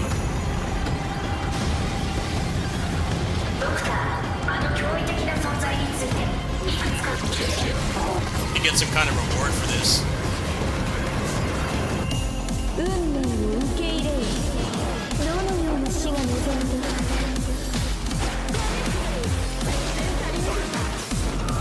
全てが映る全てを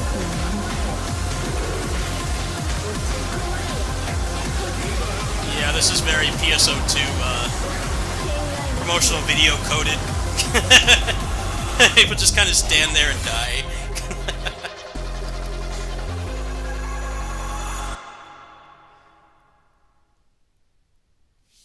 Well, there you go. Yeah, you can see my very problematic Switch history here. My YouTube history. It's all action games. Big surprise, right? Sorry, I don't have any pregnant Sonic porn. Alright, I think it just came through. Here we go. Alright, well, I need to enter this, so you guys can't see this for a bit. Don't be alarmed. Actually, let me move this over here.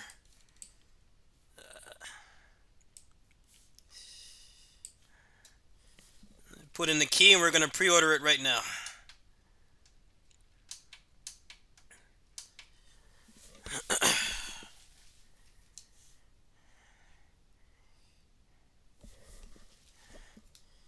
Alright. We'll take care of this right now.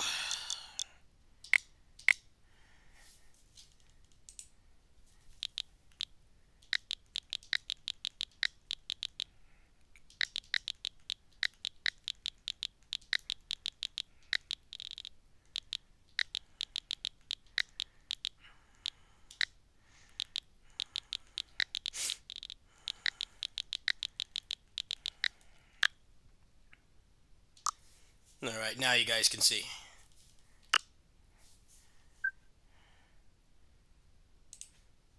And somebody coming in and taking my code. Alright, so we'll go ahead and cop this right now. Get it a day early this way. There we go. Alright.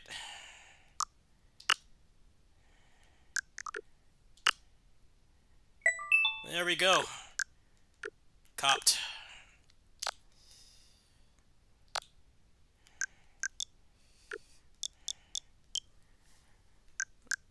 How much yen I got left? Oh, barely any.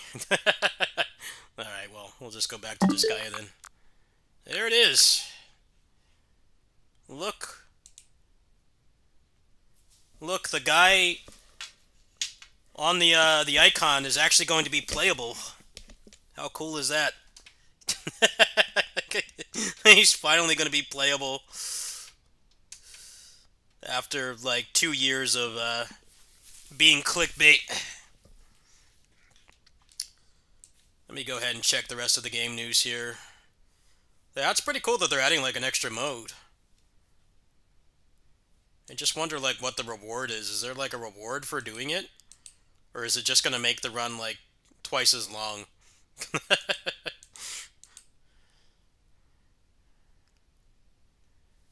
Looks like there is, actually. Looks like you do get buffs of some sort, so I guess maybe making Evo types is going to be easier.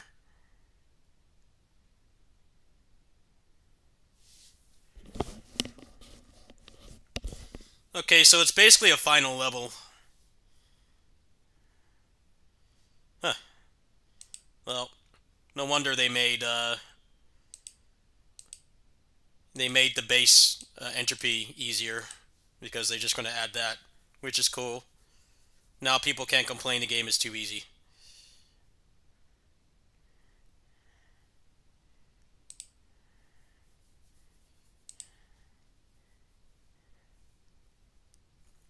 Owners of Relink can upgrade for $30. Huh.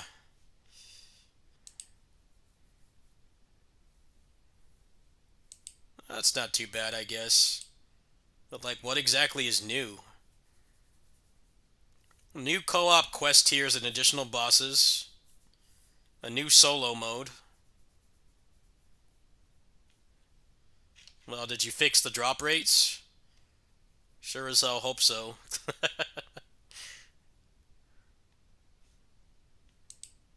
And no price on a rise.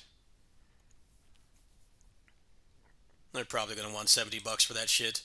I know it for a fact.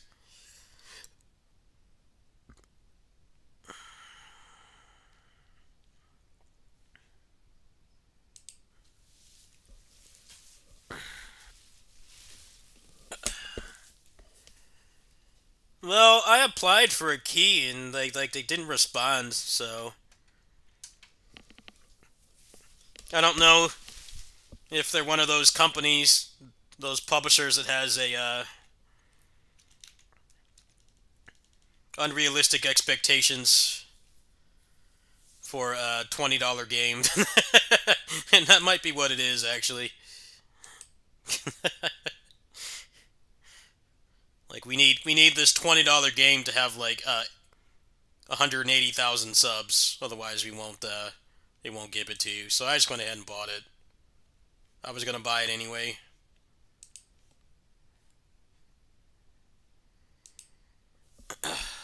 Alright.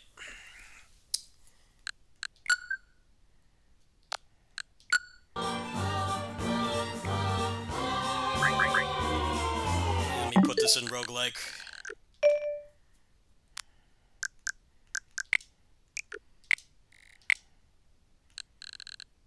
There we go, the ultimate roguelike right there.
Oh, is he gonna do a rider kick?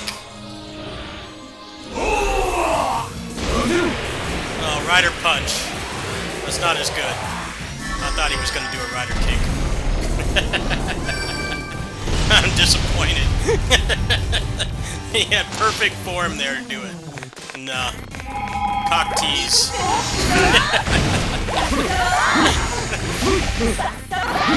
He almost had it there,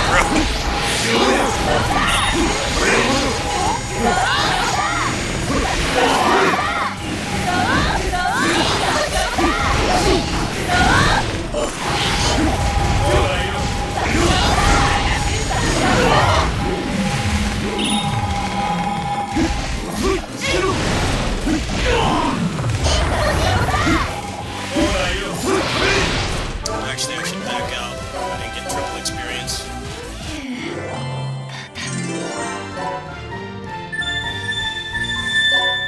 Forgot to get triple experience. So I can get back to where I was in like one fight.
Yeah, I sent like emails to 91 Act and the publisher of the console version, and they didn't respond. So maybe they're one of those publishers that expects you to have like 500 million subs for like a $20 indie game. Seems like that might be the case. That's alright though, I already had some money allocated to buy that, so it's not really a big loss or anything.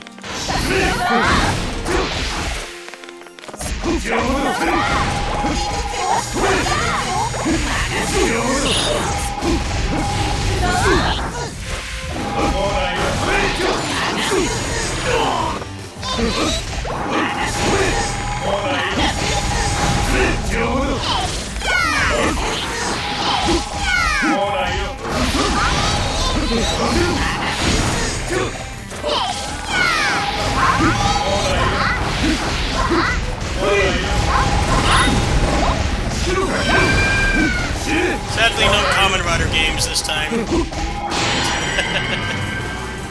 No Toku games at all. Toku deprived. Not one Toku game. I think with Super Sentai going on hiatus, they have something. Guess not. Maybe Koei Tecmo's working on one. I'd be very happy if that was the case.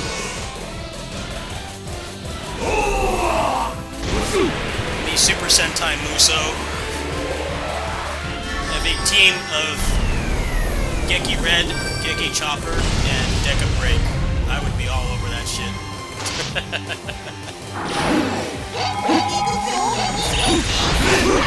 gonna happen though.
Well, they're gonna do a presentation about Relink later, so I should be available to stream that. That's the plan, anyway. Situation with my neighbors may prevent me from streaming it. I'll definitely, I'll save it for you guys. I'll watch it on stream. I did play that game for quite a bit. It was fun until we got to the end. So I'm interested.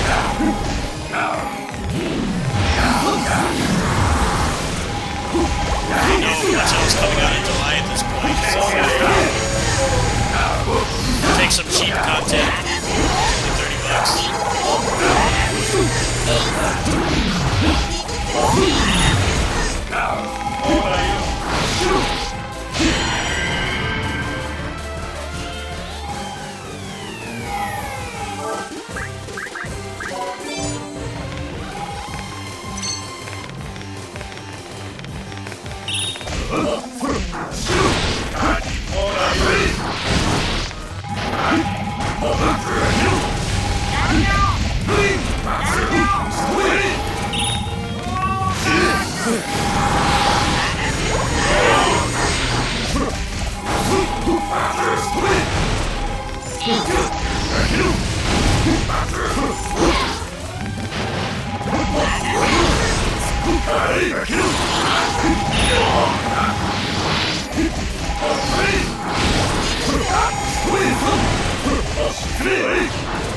I don't know if I'd say hype. The game kind of fell apart when you beat it, so I'm hoping that stuff like that is going to be revised. And they fix a lot of the time-wasting farming crap. That game was really bad. We'll see. We can't really pass judgment yet because we're doing a presentation like 12 hours. But I was not the biggest fan of how that game ended up.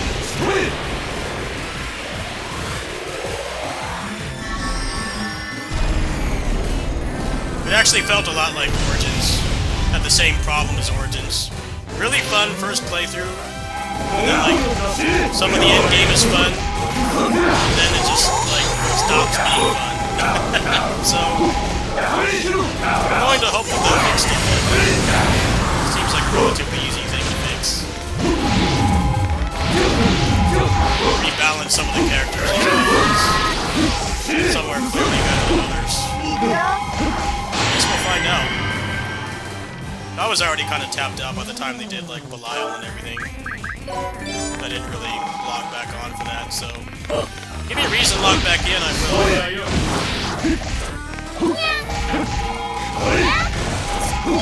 I'm glad they're not abandoning the game, though. It's going really well. Sure, it runs better than Monster Hunter at this point, so... It's got that going for it. Would not be surprised if that's one of the reasons why they went back to it.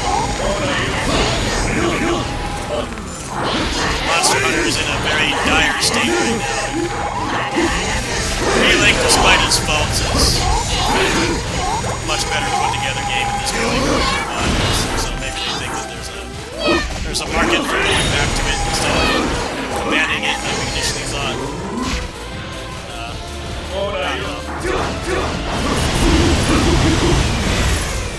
Wilds does not run funny, that's the problem. I haven't even played Wilds. I'm not commenting on the gameplay. I'm commenting on the performance. And how badly it runs. It does not run fine.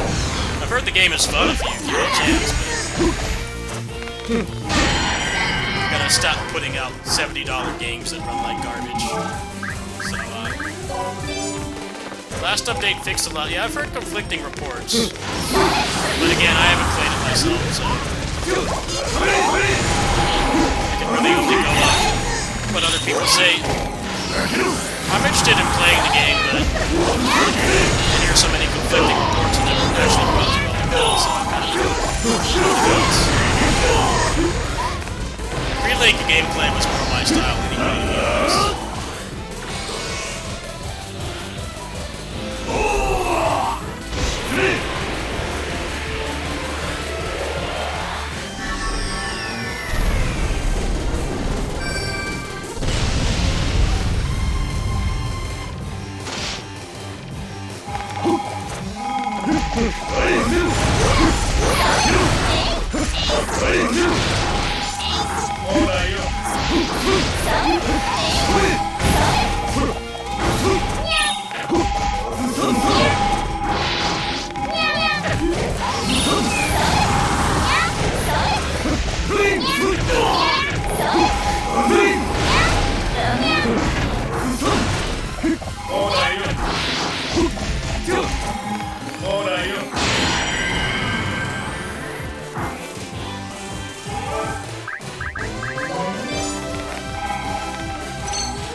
Well, whether I play it depends on this presentation they're doing, and also how stacked July is for me for major releases.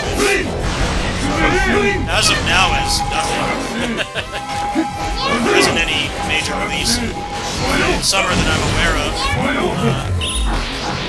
We'll probably do a mainline direct for the next few months. Yeah, right now I don't have any plans for July.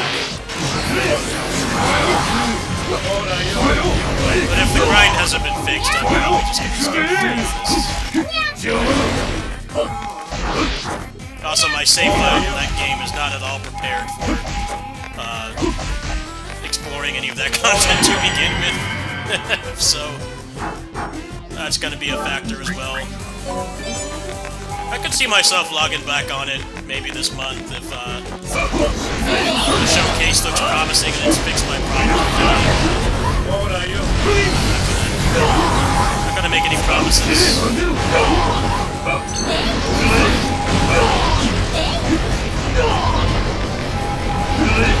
Yeah, this year seems pretty front-loaded. Kind of stuff that I like, at least. Got the Origins DLC, Neo 3, Entropy Effect X all within like a month of each other. And then next month is like Rushing Beat, and that's it. That's the only thing I'm interested in next month. I have no interest in any of the other games.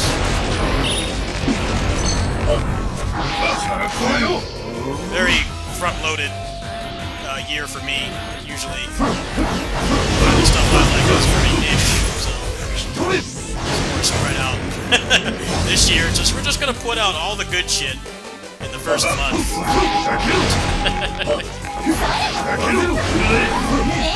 That might be true, but for my interests,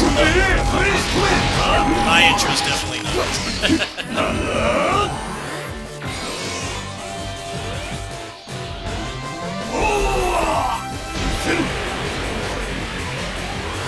Usually stuff I like is really spread out. Sometimes I'll go like a couple months without playing a new game, but not this year.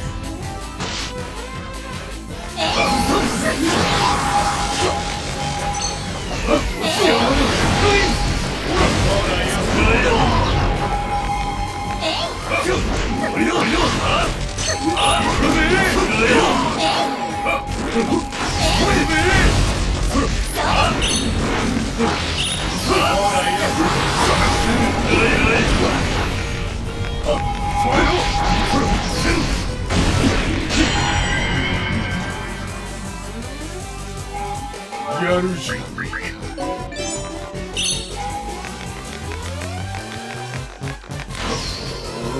No, they'll probably bring this out over here. They're already promising English text for it.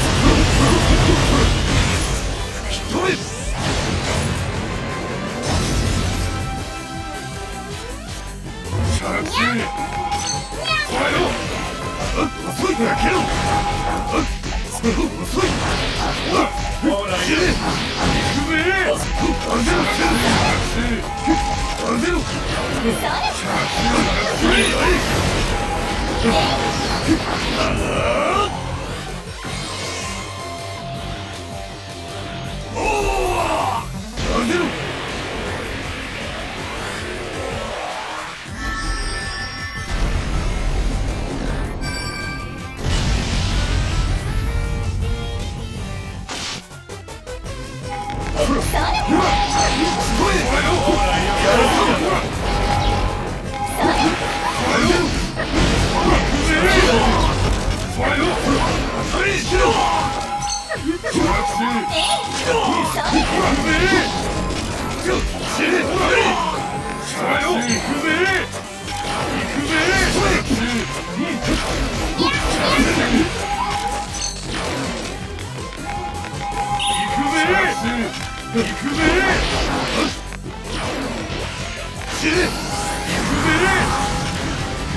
That doesn't hit him?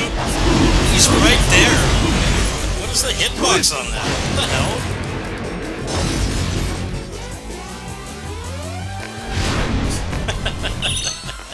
Alright, well this hit him. This hit him. There we go. Yep, we're going for a full clear.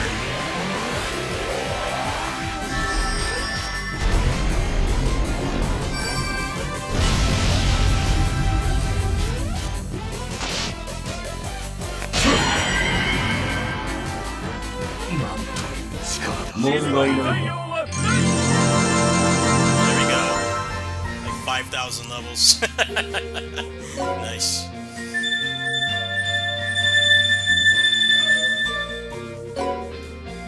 Oh, I got another one. Nice. Put that on the monsters.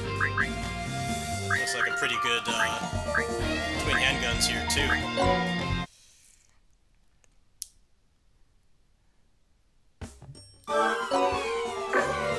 アイテム会へ行くの？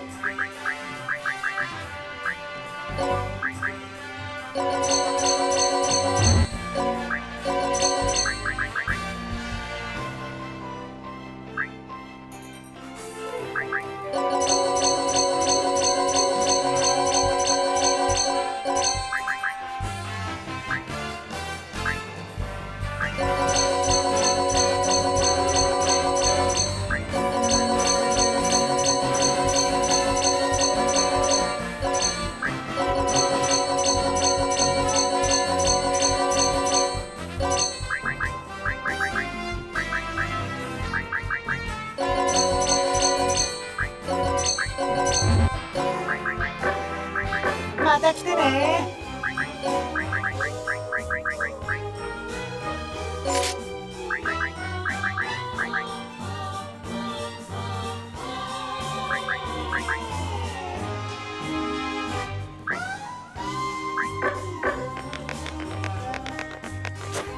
誰を育てるんだ。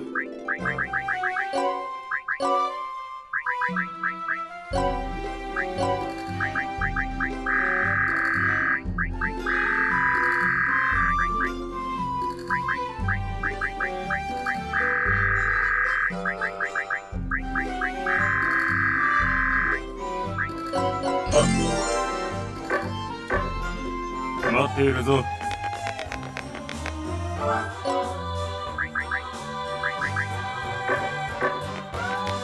アイテム界の調査かな。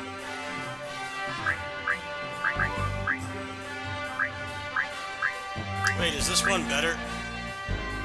Power Flood, are you still here? Is this one better? I think it just gave me a better one.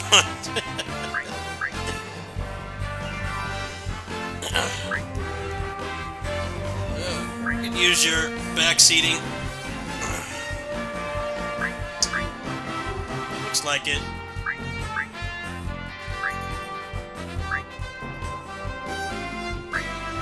Yeah, the monster level is higher, so I'm going to assume it is. There, he's got pretty darn good stuff. Got another one here too.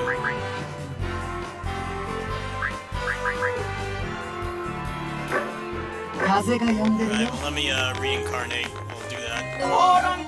Should be strong enough to do it at level 1 now.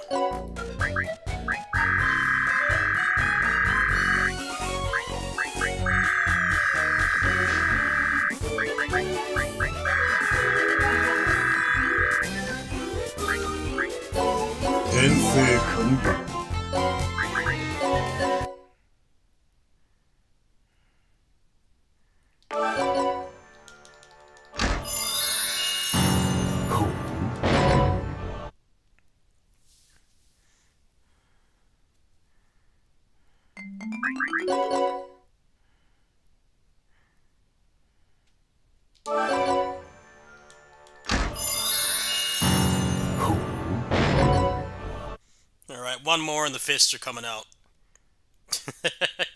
One more rejection. And I'm gonna have to beat some sense into these demons here. Come on. Alright, no. There's no peaceful resolution. Get your ass beat.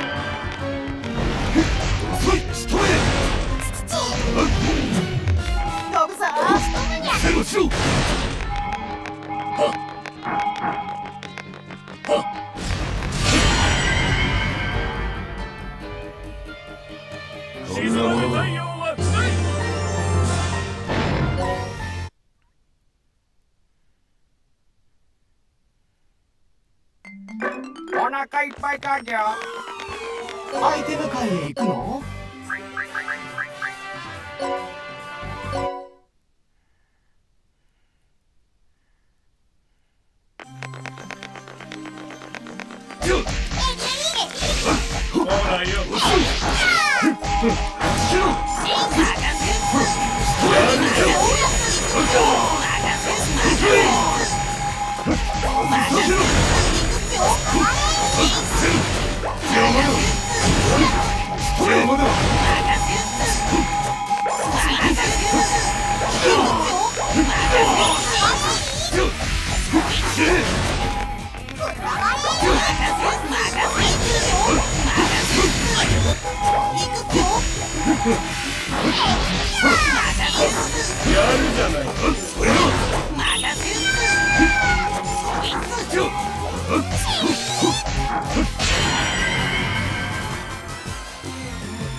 やるじゃない。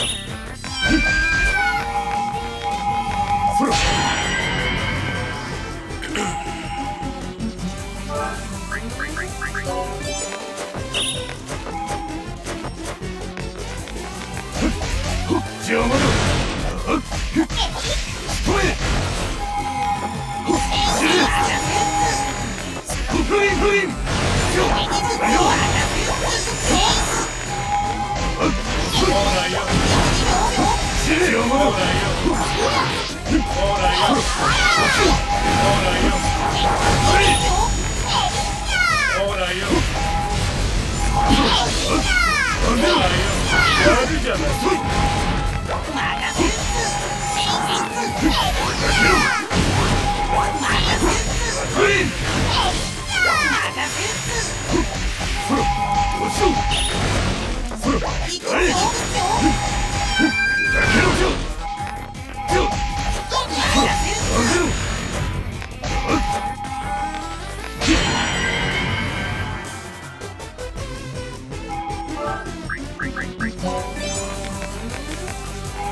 That's right, there is Proud Nordics this month. I asked for a key, I don't know if I'll get one. I don't know if I want to pay full price for that game again. Taking donations for that is a little bit suspect, because I already did that for the base version, vanilla. And I did stream all of it. I did stream like most of it. I didn't ghost you guys or anything, but I feel bad asking for help getting that again, because they pulled a fast one. And like a month after they brought it, they localized it, they announced that, so I don't know. I'm on the fence about it, to be honest. With my kitty sitting job, I could easily pay for it. It's just, do I want to? Is what I'm stuck on right now. I bought the JP Switch version to play at 60 FPS, and then I also bought the English Steam version. So I'm looking at like probably $250, over $200 in that one game. I don't know if I'm doing that, man. I'm really on the fence about it. We'll see. I mean, I got Neo 3 as a review key, so that was like the most expensive thing I just paid for. I just paid for Blaze Green. I was thinking of maybe doing My Heroes All Justice, but I need to see a little bit more of the single player gameplay, because I know that's going to be a Discord fight. So I need to do a little bit more research. I was thinking of maybe copying that today, but I don't know.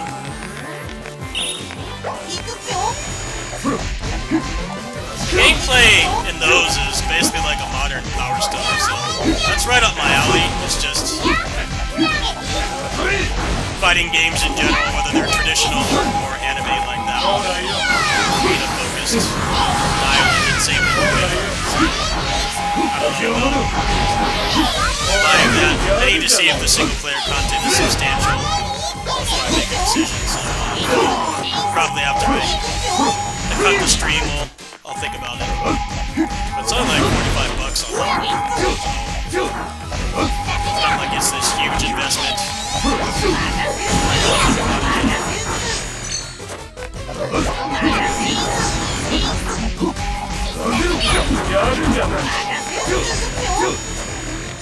Single player is like 6 hours and that's it. I'm not gonna lie.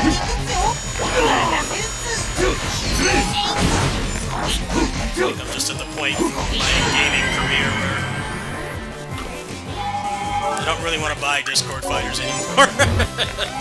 Especially because we don't really have a place to play anymore. We still have a local scene here. I was more inclined to buy stuff like that, but now that our scene is basically dead, I don't really want to do that anymore. Say what you want about me paying for this, but I don't need a player base to enjoy this. I don't think My Hero is going to be live for more than a month, tops. I don't know about paying full price for that. Bit of a stretch. I'll have to look, see if I can do some research after I'm done streaming. If it's just like a 6-hour campaign with no replayability, then I'll pass. The gameplay in that is really fun. I like how they added tagging and stuff, but pretty much the only fighting game that keeps a player base these days is Street Fighter and Tekken.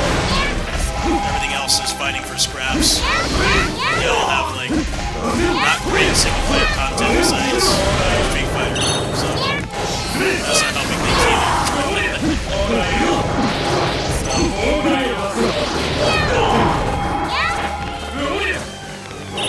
It probably doesn't. I'd really be willing to wager it doesn't. It's not like that matters, though. Fighting games, it doesn't matter as much. There's something like Monster Hunter it matters more. It doesn't help that, like, all the major fighting games right now, they have crazy amounts of microtransactions, but they don't update as fast as a gacha game, so go like months with no content, that's also kind of kills the player base too. How's this game? I like it for what it is. It's fun. It's definitely very flawed, but there aren't really a lot of choices with Muso games.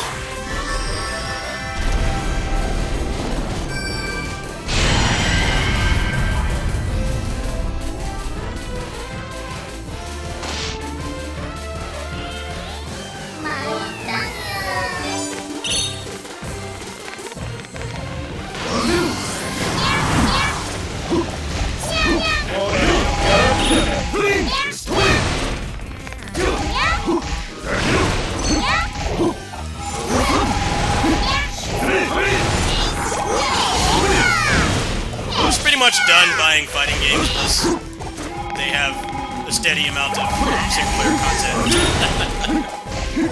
I am no longer in an FGC hotspot. I was when I lived in San Jose, but ever since I moved here, there just hasn't been a consistent place to play. So, buying stuff like that without any kind of meaningful way to enjoy it myself, I'm kind of done with that at this point. I'm mostly a single-player guy now. Battle for the Grid was an exception because that game had rollback and cross-playing, and I was competitive on that.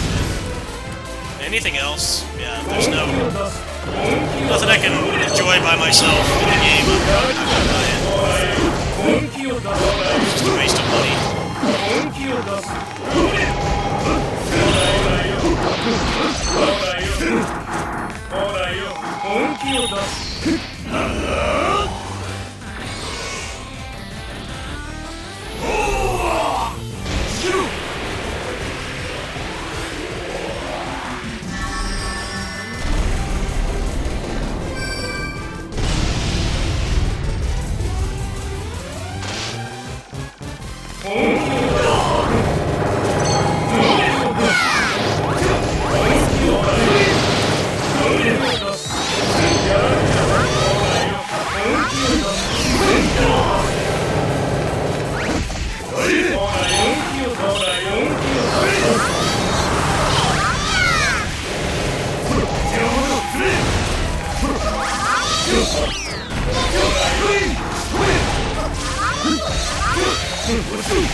Yeah,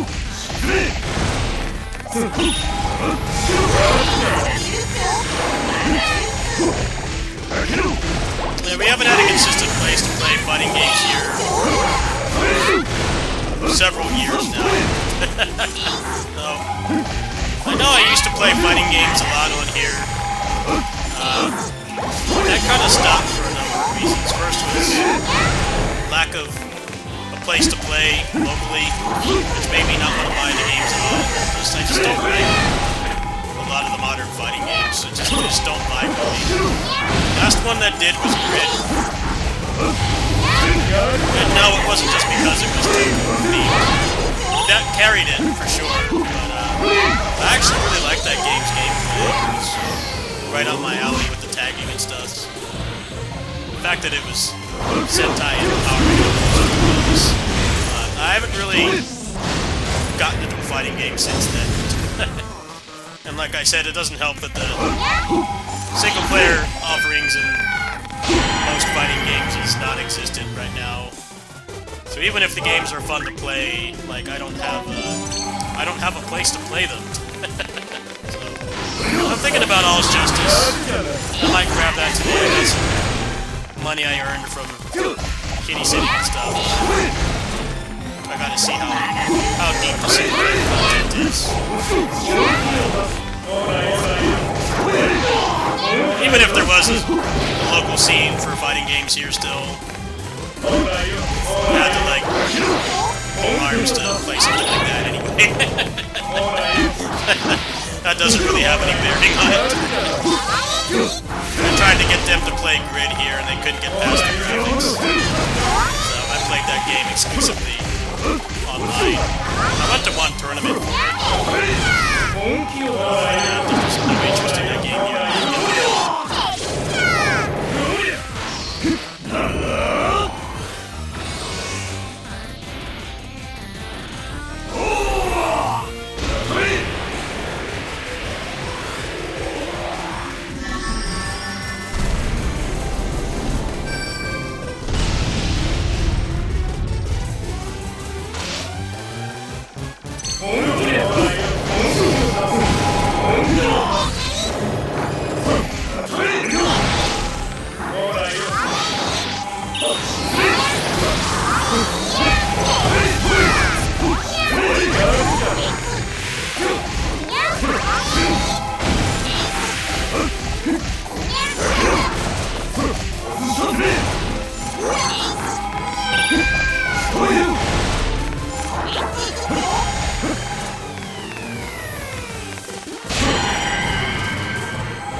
Nice, another 4,000 levels.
Oh wow, that's a humongous boost. Ah damn.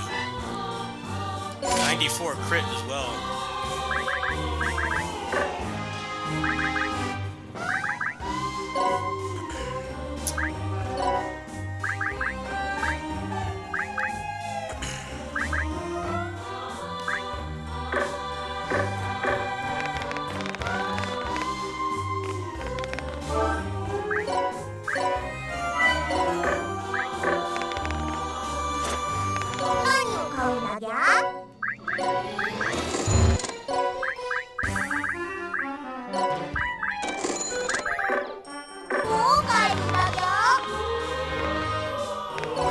振りだやだ。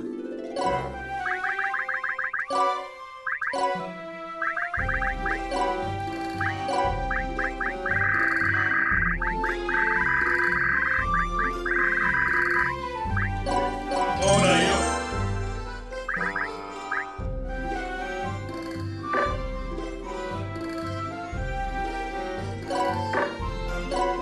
誰が今好きじゃねえぞ。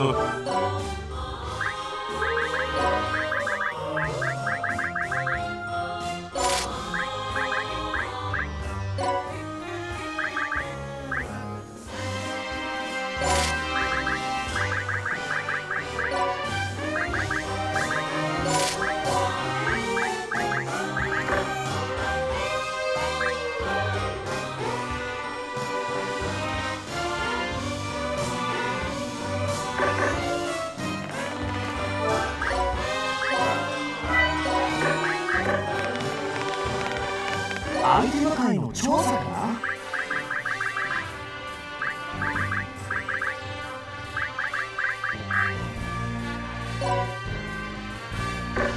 また来てね。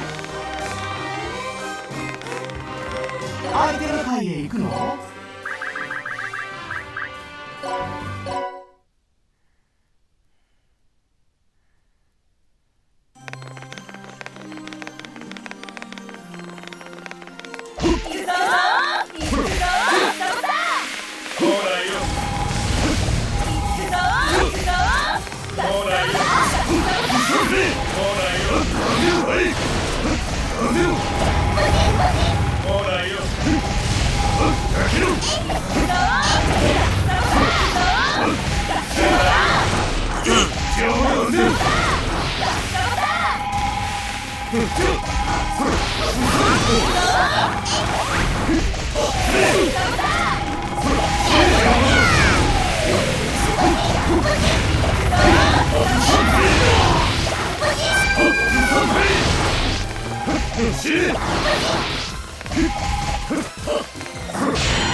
？Yeah, I haven't really touched the monster dungeon. I'm kind of waiting until it's in English to do that.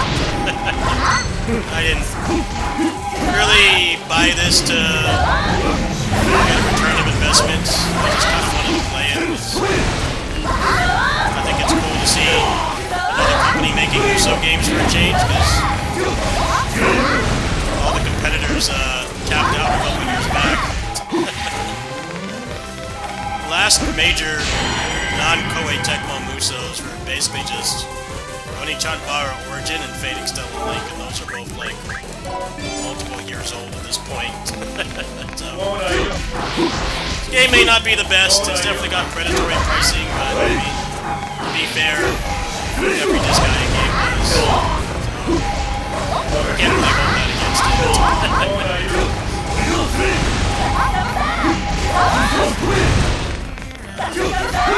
I don't know when the English is supposed to be coming. It just said coming soon. They'd be a little bit more specific. Might as well grind out the file now. Always come back to it.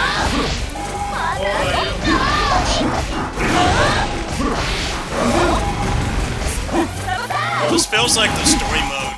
You upscale it like way too quick, so I'm assuming there's something more difficult, because the item world is really like the most difficult content I've been able to find. Everything else I curb stomped. Went through the story.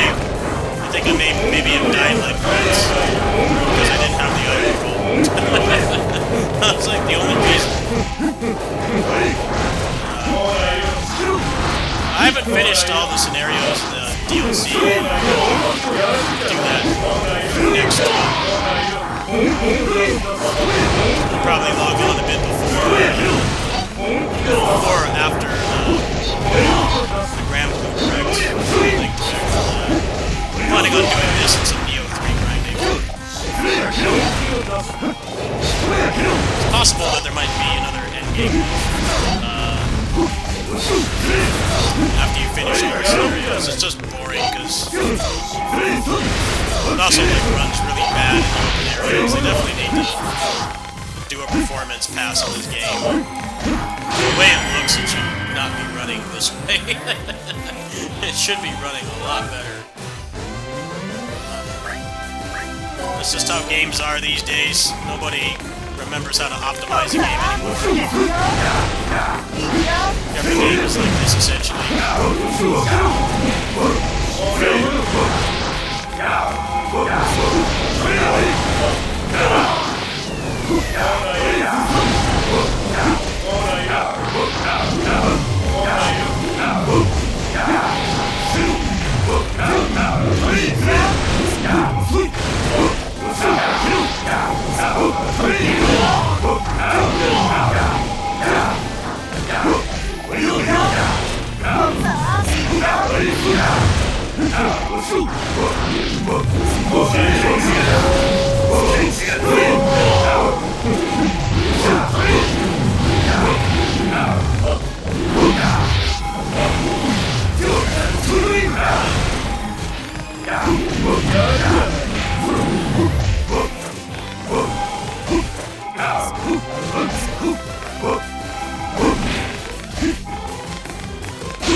Alright, I think I'm gonna call it a stream.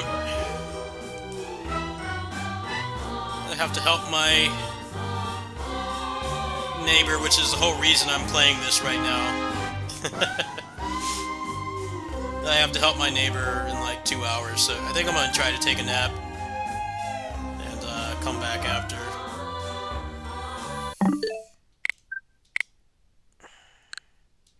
Why the heck is this not downloading? What's going on?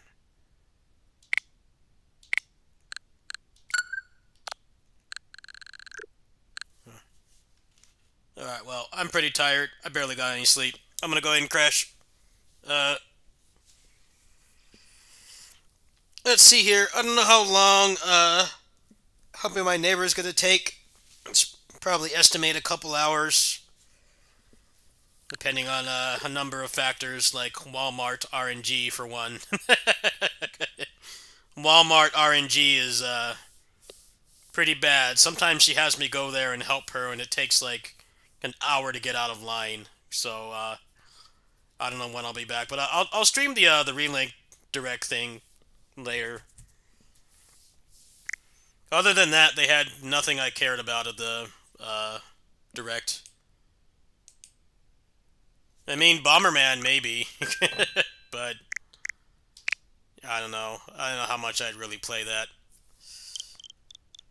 I'll definitely look into My Hero. I might do that later as well, because I do have some money saved up.